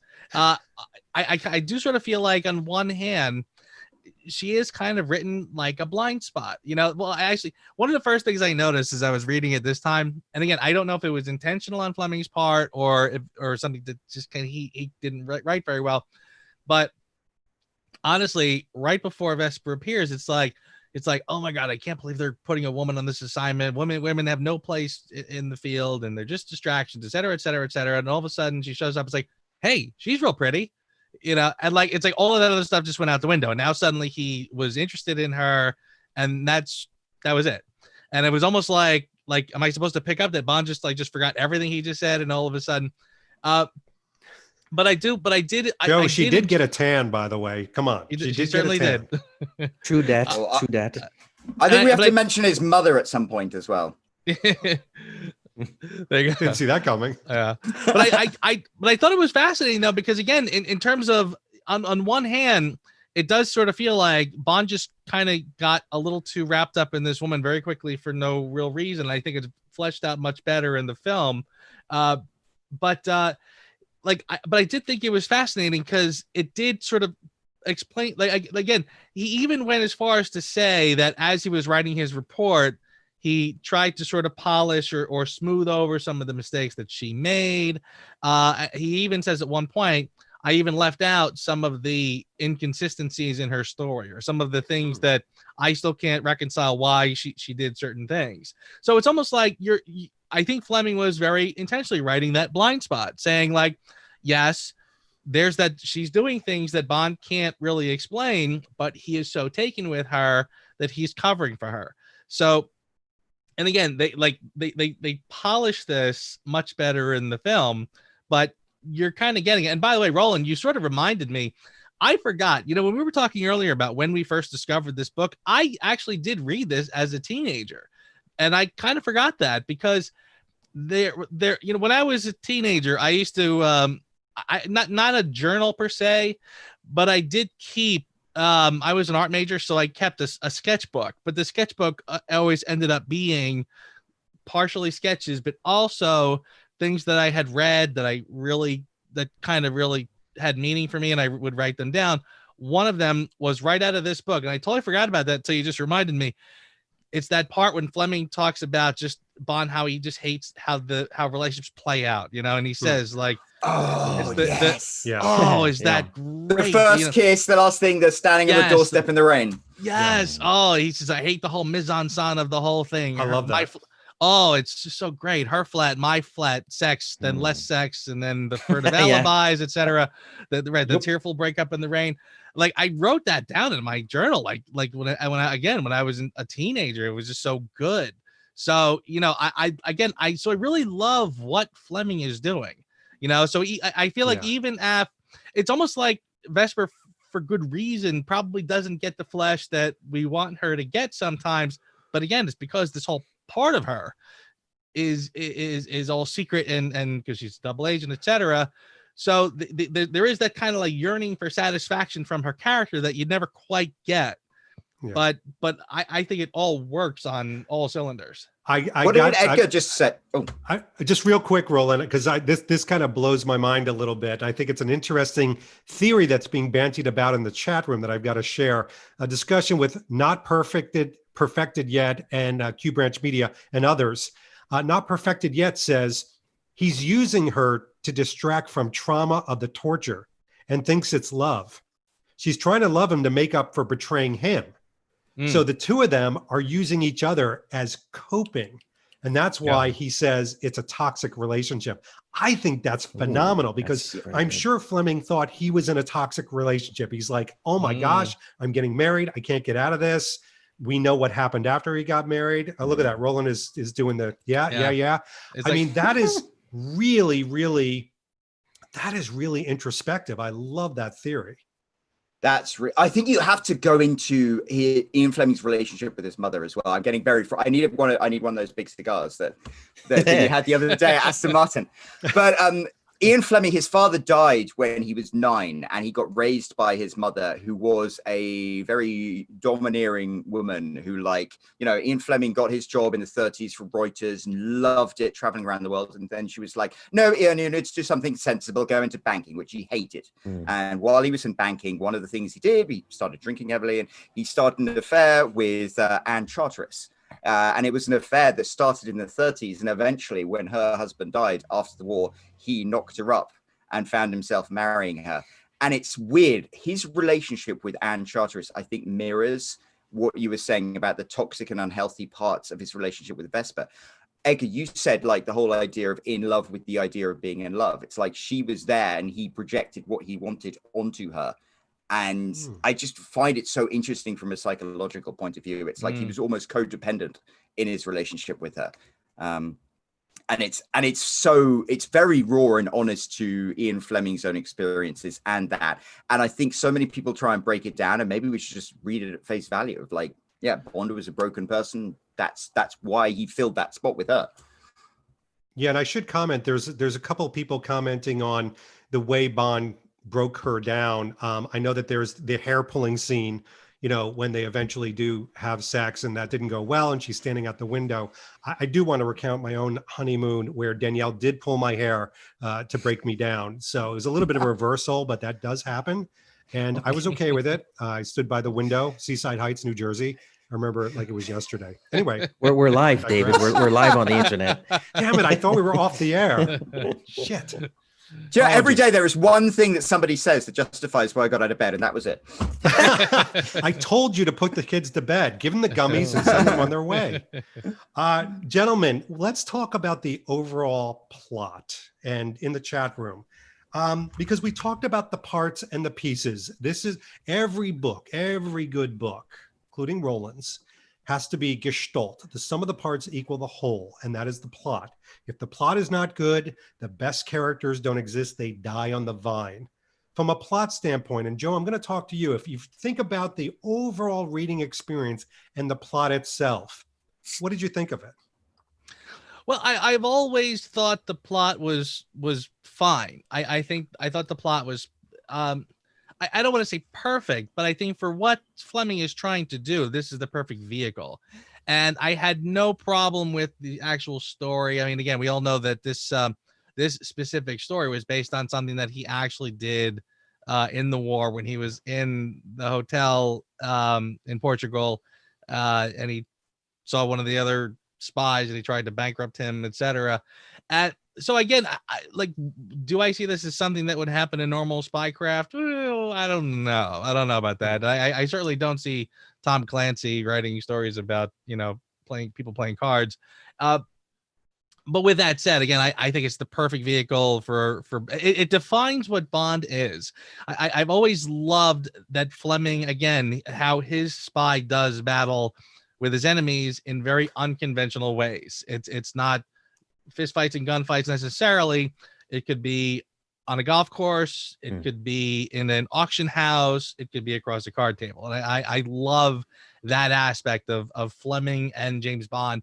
So I think the plot is absolutely fine. The way the story was structured, I remember feeling like it was interesting to me how every chapter would be like, you know, something would happen and it would sort of take a whole chapter. Like the card game would start when they get to the pole gun in his back. I mean, that's a whole chapter. You know, the introduction of Matheson Vesper, that's a whole chapter, would end with the explosion. And then the whole next chapter is the discussion of the guys with the camera bomb. So, I mean, I kind of felt like the structure was sort of interesting, how like a lot of things that, you know, instead of progressing very linearly and kind of running forward, it was a lot of just sort of intervals, and we would stop and pause at certain things. So the motion, the movement of the story, I thought was sort of interesting. And again, it allowed you to sort of really savor Fleming's ability to describe what's happening. Again, to really kind of get involved with the feel. I mean, the first words are famous for a reason. The scent and smoke and sweat. I mean, it's, again, he puts that flavor on everything he does. So yeah, I think plot wise, it's great. And again, it allows, it's the perfect vehicle to, get to know this character, James Bond, and to get to look at life through his eyes and his feelings. I would describe the plot, and it feeds off of what you just said, Joe, in one word, to me, at least this time around, where I really took my time with it, as immersive. I really feel like each moment was a moment that I could savor. Even the seaside, I love that part. I mean, as much as I'm, shooting some holes into it and things like that, I'm doing it because I was so immersed in it. I was so invested. And then suddenly the bitch is dead and the book is gone. And I'm like reading, the back of the book saying, whoa, what happened to the rest? No, I'm too immersed in this. I'm not ready for it to be finished. Yeah. That's a good plot. That took me along for a great ride. Edgar, talk to me about the plot for you, especially this time through the book. It's an interesting plot. I appreciate its qualities for its intimacy. I feel it's a sort of plot that reveals to the reader, within the context of this maybe ever so slightly heightened version of reality, although not as much as the films. Joe, you mentioned, would MI6 really fund a card game? Probably not. So slightly heightened version of reality. But it's nevertheless quite an intimate plot. It's a plot that reveals James Bond's world, the people he'll encounter if the book is successful, the enemies he will encounter if the book is successful, and how great battles vis-a-vis another character, James Bond and Le Chiffre, can happen on what a passerby would perhaps not even blink an eye at, which is just the baccarat table. Oh, we got some people playing baccarat. I'm going to go do roulette over here. But on that table is something super important. So it's a very intimate plot. And its structure is kind of interesting too. I was listening to a podcast, an excellent podcast, Trey Bond, and they're going through the books now, and they're going through the books chronologically. And they made an interesting point where the back third or the back half of Casino Royale feels like a completely different book. I don't want to misquote them, but they said something to that effect, although they did like the book a lot. But the back end feels like a completely different story. Well, it does until the end. And when the bitch is dead, you're reminded that, oh, this is also a plot that explains that James Bond cannot escape this life. Try as he might, he's never going to get out of this. So it's well constructed, and I like its intimacy. I agree with you. The intimacy is something that you feel from beginning to end. Even that last line, it's an intimate line. I mean, it's harsh, but it's intimate. Jay Ferguson on the chat has a really interesting thing I want you to respond to, Roland, as a professional writer. And also, I want your opinion on the plot, of course. Jay Ferguson says, I think there's a difference between the plot and the story. Ooh. What do you think, You see, I was going to say a good writer doesn't plot. And the reason, and you could tell this, Casino Royale is really, really good. And take another is book, Goldfinger, which I think has so many interesting elements from a writing point of view, but the plot is terrible. And that's because he tried to plot it. I think I found as a writer, one of the best pieces of advice I got was you have a character who has a need. So you have James Bond, he needs to stop the Chief. And then you have another character, Vespa, and she is a double agent for the Soviets. And you put them together. And at that point, as a writer, you sit down and you just figure out what happens. Oh, if James Bond's going to do this and she wants to do this, how is she going to react to him doing this? And how is he going to react to doing that? And the story kind of writes itself, and you're just there to jot it down, and you jot down the chronology of it, and then you have to put it into the sort of the circular story arc. And I think that's something he does really, really effectively with Casino Royale. Whereas when you go to Goldfinger, he's almost going through the numbers. He's like, okay, I want the short guy to rob Fort Knox, and then you can see him going through like, oh God, how am I going to make this work? And it doesn't work. The plot's terrible. Whereas in Casino Royale, because, as you said, it's so intimate and it's so based on human emotions, I think that's why it's so compelling. And I imagine that it was almost all fully formulated in his head. I sit down and I write out my little story. I think he did that all mentally, but it just flows so perfectly. And the story writes itself because his characters are so rich and they have their needs, and the conflict is built into the plot. Yeah. Who said that in the chat room? That was Jay Ferguson. That is an extremely good point, and extremely well developed by Roland, for that matter. Kudos to you, sir. But that is, I have a little bit of a nitpick with people when I say, oh, what's the story of that movie? well, James Bond got his 00 license, and then James Bond went to Madagascar, and then no, you're telling me the plot. What's the story of Casino Royale? It's like I sort of bristle when people can't seem to make the distinction between those two things. Story is arc, story is character. Plot is James Bond played Baccarat. James Bond got his Thunderballs rocked. Then James Bond was betrayed. That's the got plot, his Thunderballs rocked. I like Thunderballs that. rocked. That's the line I was looking for. That's going to be the title of this video when it comes out on YouTube. Now, David, are you wearing your new No Time to Die watch?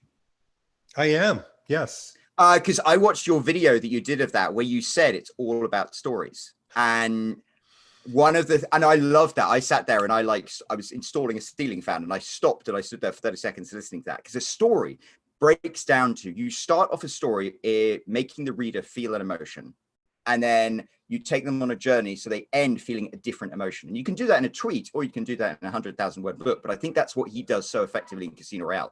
I don't know why I'm waving my fists like I'm angry now. That's a great point. Passionate. Yeah. But Roland, that's the point. That's the difference of story and plot. Plot is process. It's efficiency.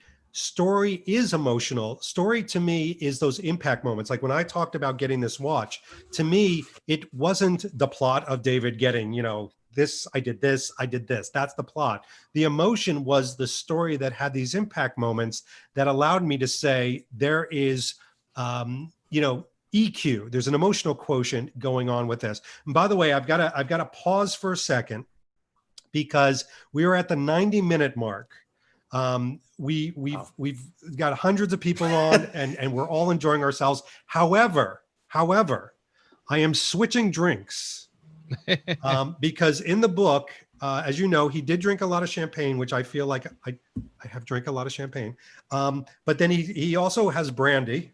So I've got I've got a Hennessy VSOP. It's not a Hennessy XO as our On Her Majesty's Secret Service loves, but as you know, and by the way, a good Hennessy is interesting because it is a brandy, but it is a cognac, so it's from that French provincial of cognac.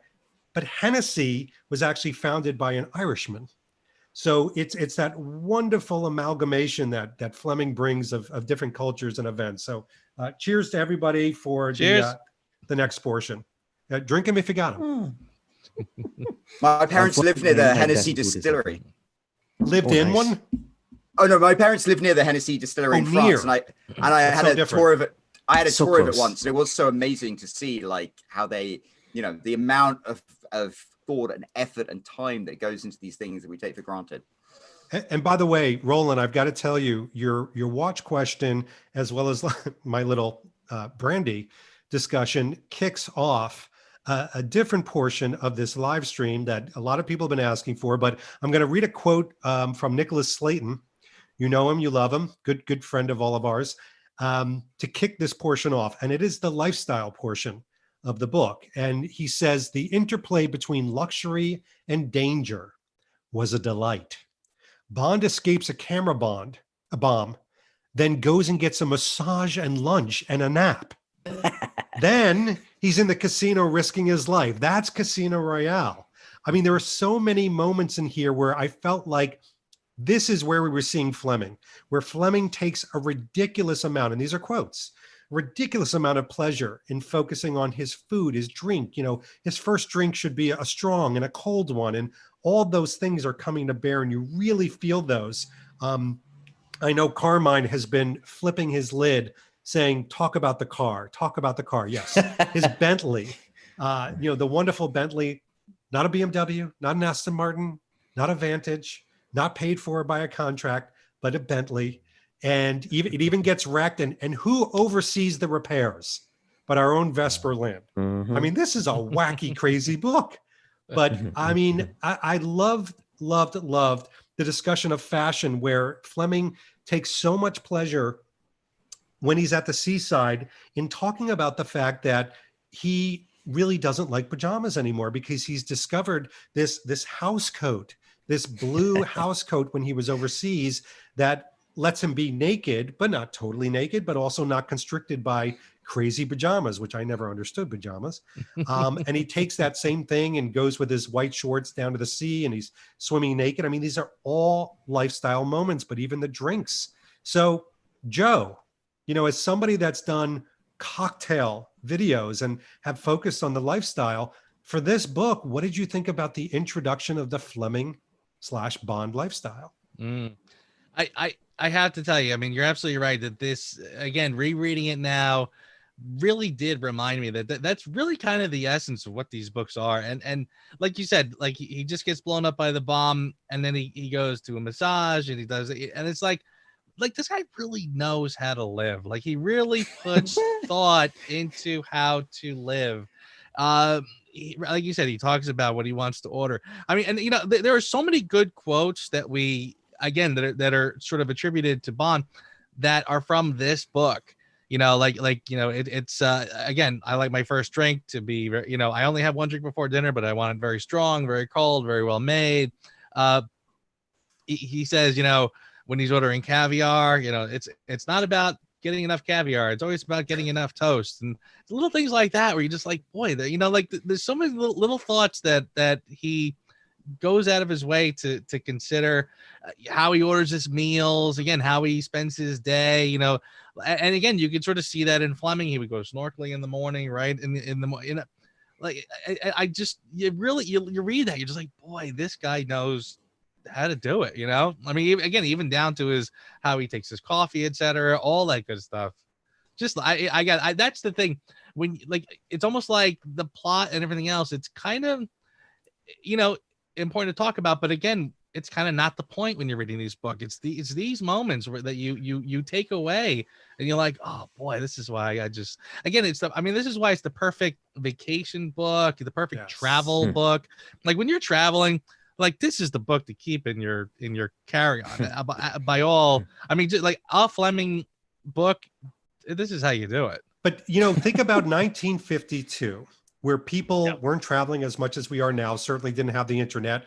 For those of you under 30, there was no www. There, you were transported. To me, it took a black and white story and added color. These lifestyle moments where he stops, and in some of the future books, he talks for pages about certain meals and the taste of it. And even Vesper Lynn, she has a room right above the kitchen. And she's voracious and can't wait to rip into the lobster and champagne. And you feel it. You feel it with her. You want that lobster and champagne. I've been dying to dig into champagne since reading that stupid, moment where she's like above the kitchen. But Edgar, as somebody that lives daily, the Bond lifestyle, my gosh, playboy as you are. What did you think of those moments in this book? Yeah, thanks for the question. Even when I sometimes try to stop myself from living the playboy lifestyle, and I can't do it. I can't stop. Essentially, it's funny. I was reading because I know we had a little pre live stream Zoom discussion, and you sort of gave a little sneak peek, and that was one of the sneak peeks you gave. And when you said that, I immediately thought of a scene from The World Is Not Enough. Where Bond and Elektra are in bed, and Elektra asks something to the effect of, well, how do you do it? How do you survive? And Bond, Lorenzo Green might correct me on this, but Bond says, I take pleasure in great things. And man, is that ever present in this book. And the cigarettes aside, 70 people. Something to aspire to. Yeah. Yeah. But with respect to the food, Joe, you alluded to the food, actually, so did you, David. Man, I love reading. Yes, the clothing, when Fleming describes clothing, it's very well done. And when Fleming describes restaurants, it's very well done. He's a wonderful descriptor. He's very colorful in his prose. But when Bond and somebody sit down to order food and drinks, that's when the good stuff starts. And I feel like I'm at the table with them. I can taste. I'm a vegetarian. I can taste the lobster. I'm eating the lobster with them. It's fantastic. So yeah, I think the food in this book, anyways. Although Live and Let Die. No, we're not talking about Live and Let Die, but Live and Let Die is another good one where Fleming likes talking about the food. Yeah, it's a lot of fun. A lot of fun. Willie Rio has a great thing. He says scrambled eggs and cliquot. which is a wonderful champagne, super dry. Seems like a nice combination. I agree. I think that needs to be done. I think we need to have now. Edgar, are you a Presbyterian where you can have? That's a joke. Pescatarian where you can have eggs and things like that, or no fish, no eggs. I try to eat it the least possible. Eggs is a bit of a weird one. Eggs is like, well, it was going to be an animal, but they caught it before it became one, so I'm still a vegetarian. A loophole in the food chain. A loophole. So I do eat eggs sometimes. Guilty as charged. Now, Roland, Roland's got a great, and by the way, it's going to sound like I'm plugging him, but I'm a subscriber, so I kind of am. He's got a great YouTube where he talks about the writing process, but he also talks about life in general and the intertwining of those two. You talk about grasping life. To me, the lifestyle portrayal that this writer does is about grasping life, holding on to it, because at any moment, he, you, I, all of us could die. And so you've got to really grasp life. And you have a YouTube channel kind of dedicated to that. But what do you think about that portrayal in this book? I find it really interesting on two perspectives. I think what Edgar just said about the way he describes every meal, it's like you're there. That for me, I think we could almost you could do a video about your favorite James Bond meal from the books. For me, it's Goldfinger, where he is having pink champagne from silver cups, eating the soft shell crabs in Florida. And it's just, my mouth was, I don't even like crab that much, but my mouth was watering. So his way of describing it is perfect. But to me, what I find really interesting is my parents are kind of the same age as James Bond. I mean, you know, give or take 20 years. James Bond was supposedly born November 11th, 1920.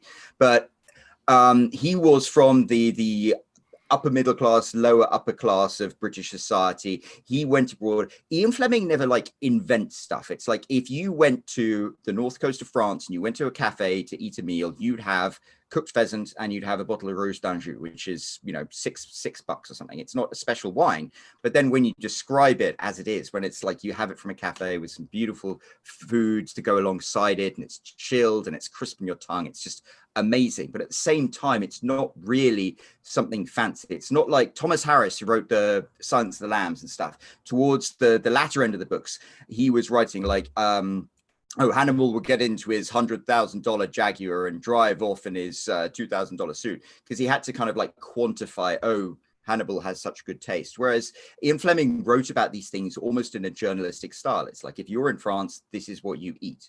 And David, exactly as you said, especially during the 1950s, most people didn't go abroad. They didn't know about this. So even something like drinking Miller High Life in America would sound incredibly glamorous. Another of my favorite meals, I think, was in Diamonds Are Forever, where they have the flatbread hamburgers with French fries and stuff. And the way you write about it, you're like, oh my God, that sounds like the most amazing meal ever. Whereas I could go down to the diner down my street and probably get the same thing. But right.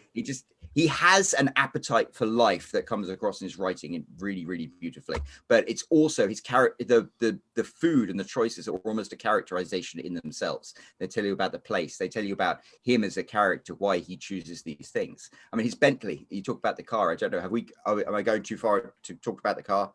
Do I need to pull it back? No, but I've got to read this before you get to the car. Okay. There's a person, Karmic AV8R, in the chat room that I think said something very interesting that Edgar might want to hear. And that is, James Bond is the least vegetarian character ever imagined. I would think vegetables might terrify him more than Smirsh. Well, that was a British person in the 50s. I'll respond this way. James Bond is very picky about what he eats. So am I. So I'm living the James Bond lifestyle, people. Nicely done, sir. Touche. Fight me. Sure, right. Roland, before you bring up the car, I do want to make mention, because this gentleman's actually in the chat room. I see him. I see you.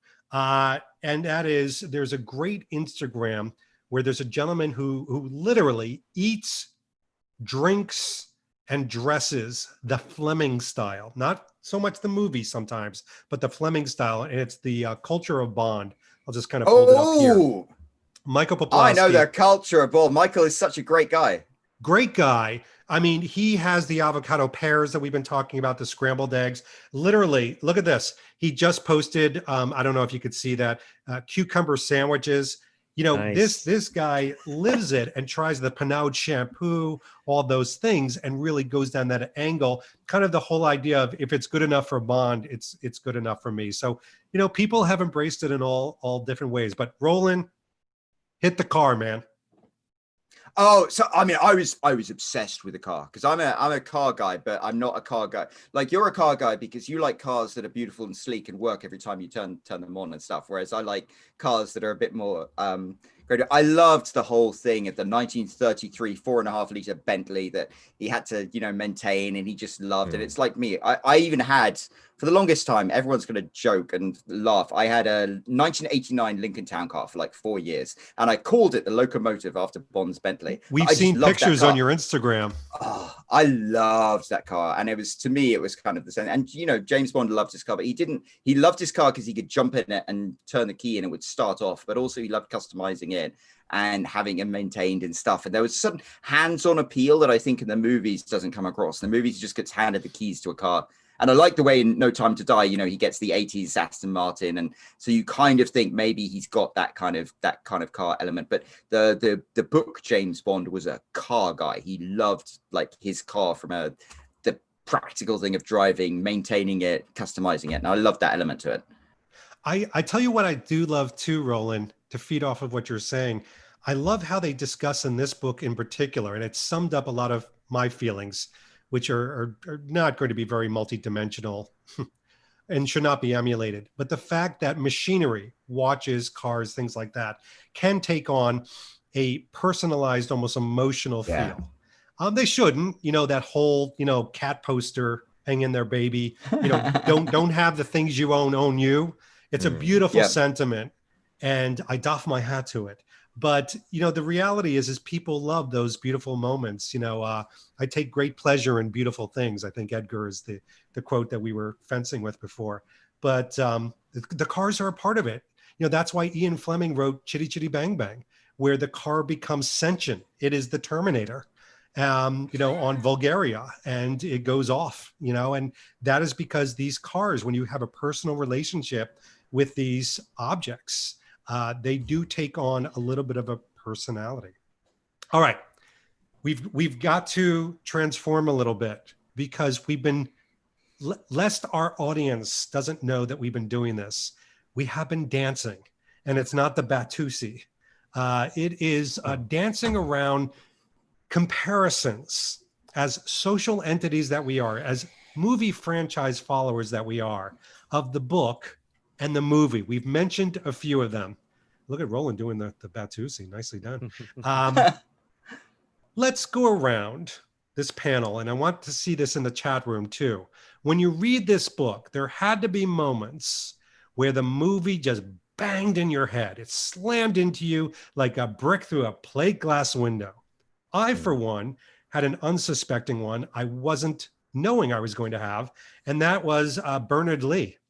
Every time I read a memo from N, or I pictured M, I pictured Bernard Lee. Wasn't Dame Judi Dench, God love her, and I do. I think she's great. But Bernard Lee stood out, and he was speaking the role. The visual was there, and I was like, that's it. The movie got a hold of me. I'll never not read the books and not hear Bernard Lee as M. But Edgar, talk to me. There had to be this infiltration of the movies into this book. What was one or two for you? I would say two moments that stood out where it was extremely difficult. Not that it's a criticism, but I'll still use the word. It was extremely difficult for me to dissociate the book from the scenes in the movie. Was the celebration dinner that Bond and Vesper have after Bond has cleaned Le Chiffre out. I couldn't. You know, the dialogue's a little bit different, and they're not really in the same restaurant. They're not in the same country, for that matter. But it's just no. It was Daniel Craig and Vesper Lynd, and like they were saying, they were giving Fleming's dialogue, but they were they were on the studio set. And another one was when they go to the villa. And although in the film, I think it's more on the beach, and in the book, it might be while they're eating, or maybe they're in her room. And the moment when he says, I think I alluded to it earlier in our conversation, where he admits that he doesn't really know her, but he still wants her. And there's that scene in the film as well where it's played a little bit differently. They're on the beach, and he says, you know, I don't think I'll ever get to know you really well. I think there'll always be that little thing, something that's hidden in you, that's locked in you. So it's played a little bit differently, but even though even so, I was still seeing Daniel Craig and Vesper Lind. It was very difficult. Not that I mind seeing Daniel Craig and Vesper Lind, or Evergreen, rather. But yeah, those were two moments that really stood out where I just couldn't help it. Couldn't help it. A lot of people are saying the Evergreen. Right now, I'm reading it. Bernard Lee, Evergreen, etc. Nicholas Slayton actually says, honestly, the second chapter when M got that memo that explains Le Chiffre's dire straits, I kept wanting to think the airport sequence. Yeah.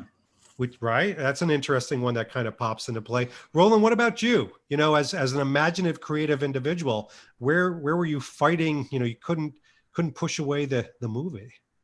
Well, it's funny because I read the book so many times before the movie came out, but I remember I went to see the movie when it came out. I wore a tuxedo because I'm that much of a nerd. But there was that scene when they first arrive in Montenegro, and you've got David Arnold's amazing, like, I think it's called Aston Montenegro, and it's like so sweeping, and the camera work goes in, and I was like, that's it. It's like that when James Bond was driving his Bentley in the north coast of France, and it was like, that is it. That was the music that was playing. That was the style. It might have been a different country. It might have been a different era, but it's like that captured to me everything that I wanted in the book. And it was just like the perfect moment. It's amazing what flies into somebody's mind. Simon Drake's got a great one. Bond driving at night after the kidnap of Vesper. The atmosphere, Simon says. And I agree. I was like, literally like, are they going to throw her out of the car? Like, I was almost thinking like, are they going to cut out his chip? Wait a minute. He doesn't have a chip in the, like, I was kind of like fighting the movie in that particular case. That smash, the car smash when the Aston Martin just loops over. That's almost exactly like happened to the Bentley. It was amazing. I agree. Joe, you had, listen, Casino Royale, it's no hidden fact on this channel or many others that you love the movie and you love the book. So you had to be fighting this. I was. And yeah, just by the amount of times in this conversation, I'm kind of going like, stop, don't talk about the movie, talk about the book. I got to tell you, I mean, as far as specific scenes that were just right out of the book or times when I'm reading and I'm picturing the actors in the film, I mean, there's a lot of that. Obviously the role, I forget which one mentioned it now, but it was the scene where they're celebrating afterwards. I remember even the first time I saw it in the film saying to myself, I don't know why this seems so like the book, but it was very much out of the book. The torture scene is the obvious one where when I saw the guy cutting the hole in the chair in the movie, I was like, no way. And it's a cane chair. It's a cane chair. Yeah. I mean, like I could not, again, the first time I saw this in the film, I was like, no way.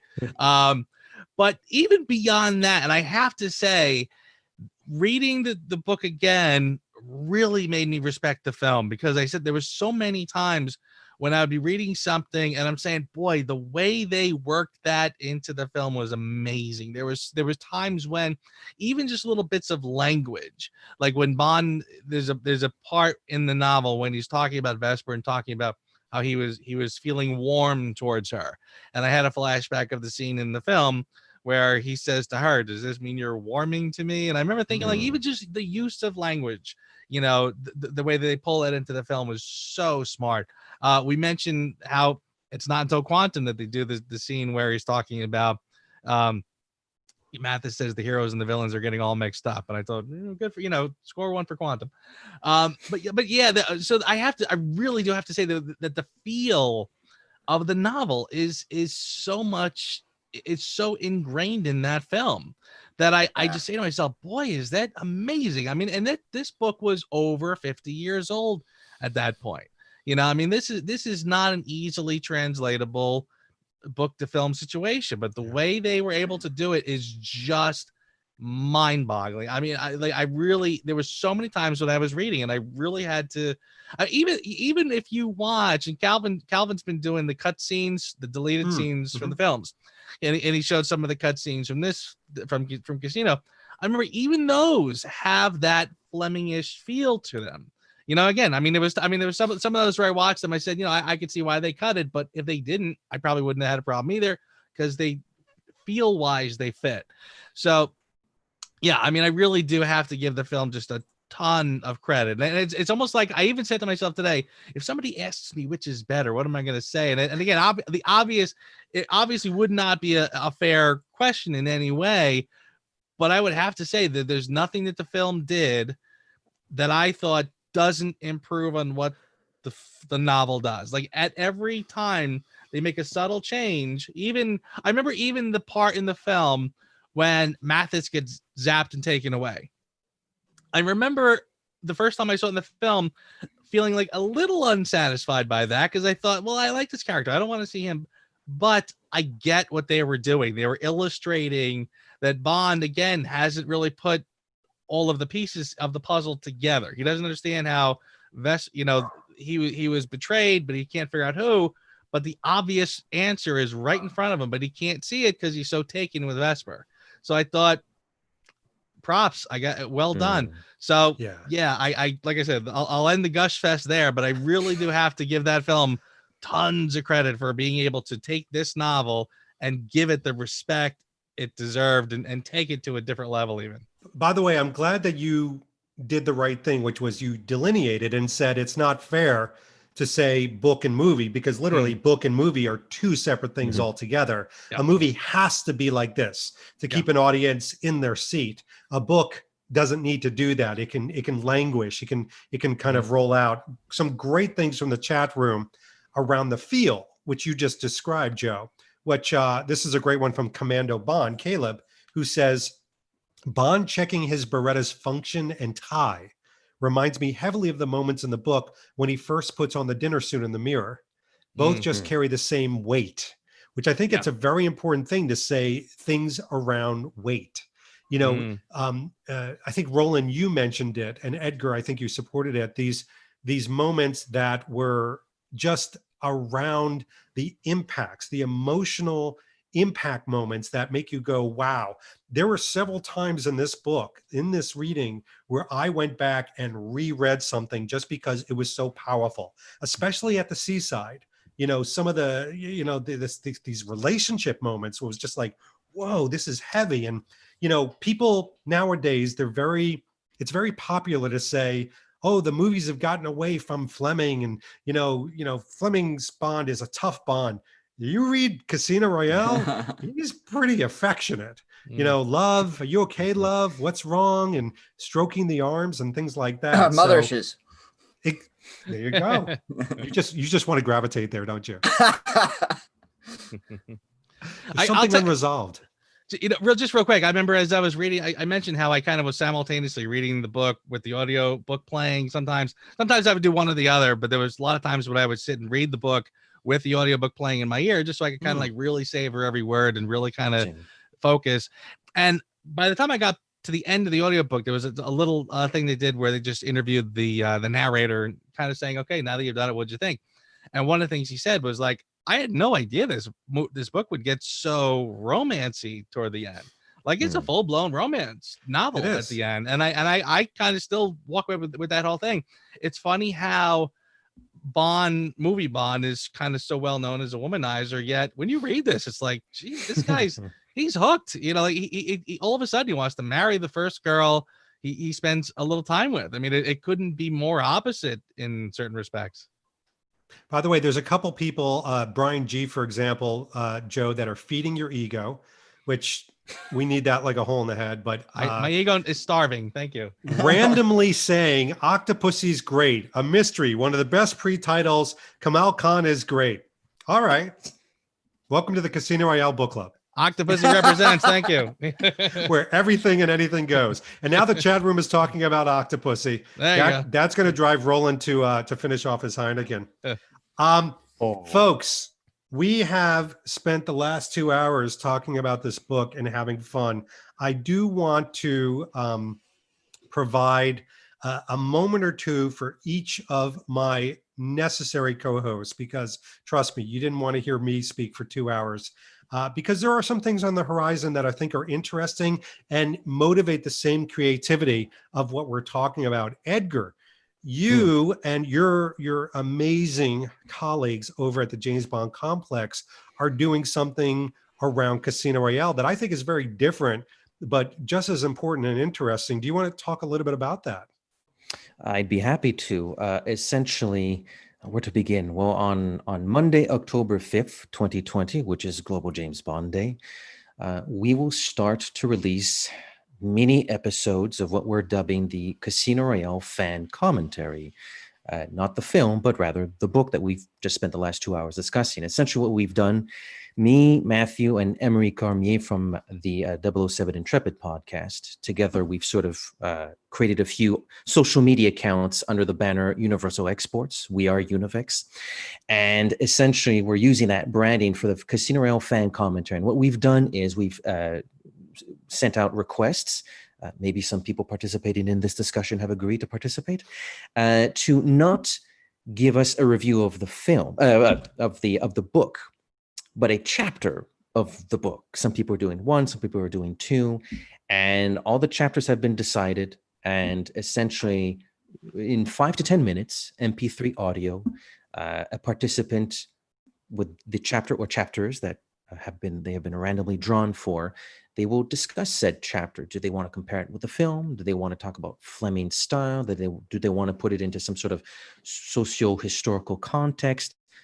We've played a little bit fast and loose with the rules, but in 5 to 10 minutes, give us a review of your chapter or chapters, and you'll sort of have your own little mini episode or two, depending on how many chapters you have, starting October 5th. So it's like a collective Casino Royale review, sort of, so to speak. We'll see how it turns out. We've have 2 or 3 entries so far, pretty much in line with what we were expecting. It's interesting so far. Good. I mean, I think it's wonderful, and it keeps us going. This whole hashtag Fleming Reading Challenge is about consuming these and appreciating these. And, it's not just about the movie. And again, question mark of whether we're going to have a movie in November. I know. Throw your barbs this way. But Edgar, I think it's fantastic what you guys sparked, and you and Mathieu and, all your cohorts over there, Emery and Jason and everybody just been waving the flag. So great job. Just great job all around, really.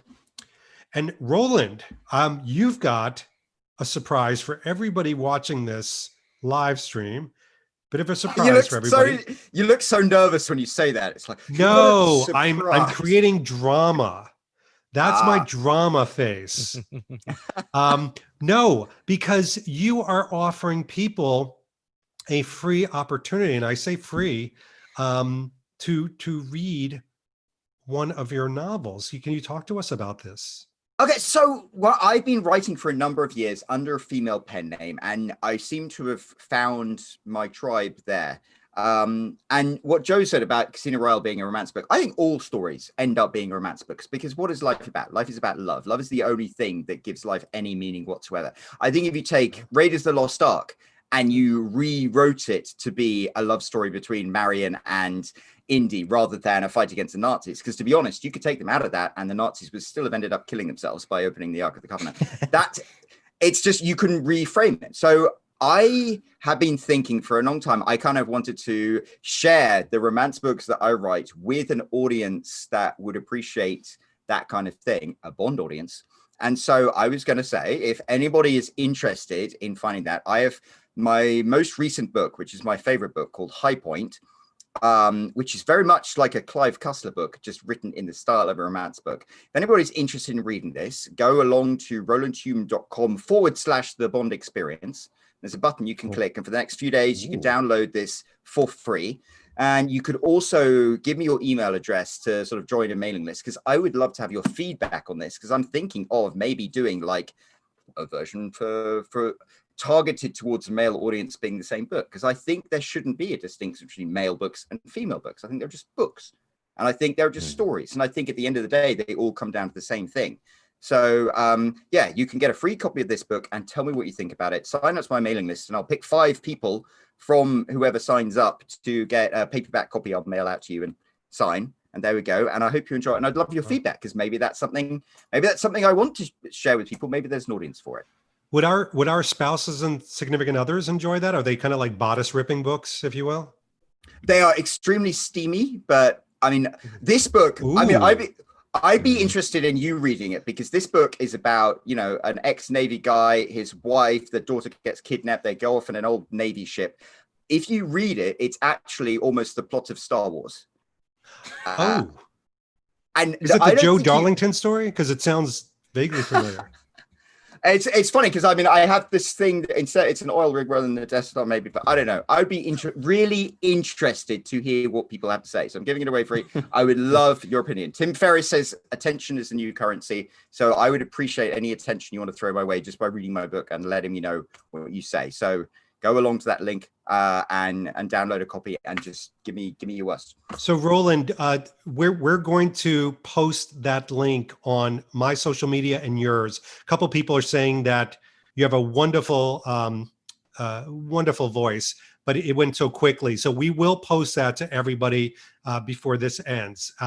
Also, Roland, your last name so people can find you. Oh, it's Hulme, Hulme. And you can find him on Instagram as well and hunt him down. He's allegedly also has a casino named Zaritsky, but oh yeah, I'm writing a book series, as I said, that's my romance book series that's loosely based on this, and it's all set in Las Vegas. It culminates with a high stakes poker game. I needed a casino, and then I was like, Carl Cohen, I think, was one of the founders of a casino back in the 50s, and he punched Frank Sinatra in the mouth and knocked one of Frank Sinatra's teeth out. And Frank Sinatra said, "Never fight a Jew in the desert. I should have learned that from the Bible." And I was like, it's just such an evocative thing. And then I was like, I need a last name. And then I was like, Zaritsky's Casino and Lounge. Wouldn't that be amazing? So Russian. Oh my God. Anyway, so in my book series, this new book that's going to go, we started the next two books are going to be into that. So it's such fun. And David, just thank you for doing what you do for Joe and Edgar and everybody else. Like the Bond community, I think is amazing. I think everyone's always going on about like toxic masculinity. I almost think this is positive masculinity. It's not just masculinity. You have so many women interested in Bond. It's like, I nerd out with it because I think you guys are also awesome. We went to Operation Gather All in Newtown, and like I could go around and talk to people, and it was like these people speak my language. I don't need to talk about like sports games or anything like that. We can talk about stuff that's interesting, like cars and clothes. What's a football? Yeah, I know. It's like should be hand egg. Well, Roland, speaking of toxic masculinity, Joe, I think you've got you've got something you want to tell this crowd. Well, I really have nothing much going on. As soon as after this, I got to go back to posing for Roland's next cover. After that, lose the beard. Yeah, the beard wouldn't work, would it? What else? Well, by the way, I will say this. I think probably everybody watching this probably is already subscribed to my YouTube channel, but if you're not, please actually go and hit the subscribe button because I'm at 4.8 thousand. So all of a sudden that 5,000 mark is like just hanging there. And I'm like, oh, come on, let's do this. So yeah, go subscribe to my YouTube channel, please, if you haven't already. And more videos coming and oh yeah, a little writing, since that's what we've been talking about at great length. And it's happening. If everybody could send Joe a wonderful message on all of his social media, just literally 2 words, volume 2. Yeah, that would be great. I'll remember that one, Zaritsky. We'll feel it. It's a cracking book, Joe. Thank you. It is. The other day, I was in an airplane. There wasn't a pilot, and I was like, "Fortunately, I have being James Bond." If that thing started to go down, you were ready. Yeah. And speaking of books, one thing I would like to end on is, first of all, to thank everybody. We've had quite a few people jumping in and out, making time, some of you throughout the whole process, all the panelists that had prep work. I want to thank you all for being on here and doing this chat. This has been wonderful. And to use a Bondism, James Bond Book Club will return. So nice. We will officially announce, although you probably knew that it was coming, that for the month of September, the book to read is Live and Let Die. And so we would like everybody to read or pick up Live and Let Die. I will tell everybody, and I want to be very sensitive to this, if you do not have the means to get the book, on YouTube, there is free audiobooks of all of these books. So you can listen to them. And I'm pretty sure online you can find the written word as well if you want to go a little bit more traditional. But we will be reading this. I will be reading this. You will be reading this. And we will gather at the end of September and we will all meet again. And I want to thank everybody for joining us. This has been David Zaritsky, Edgar Chaput, Joseph Darlington, Roland Hulme, and all of you. And thank you all so very much. Have a great day. Stay safe out there. Thank you, David.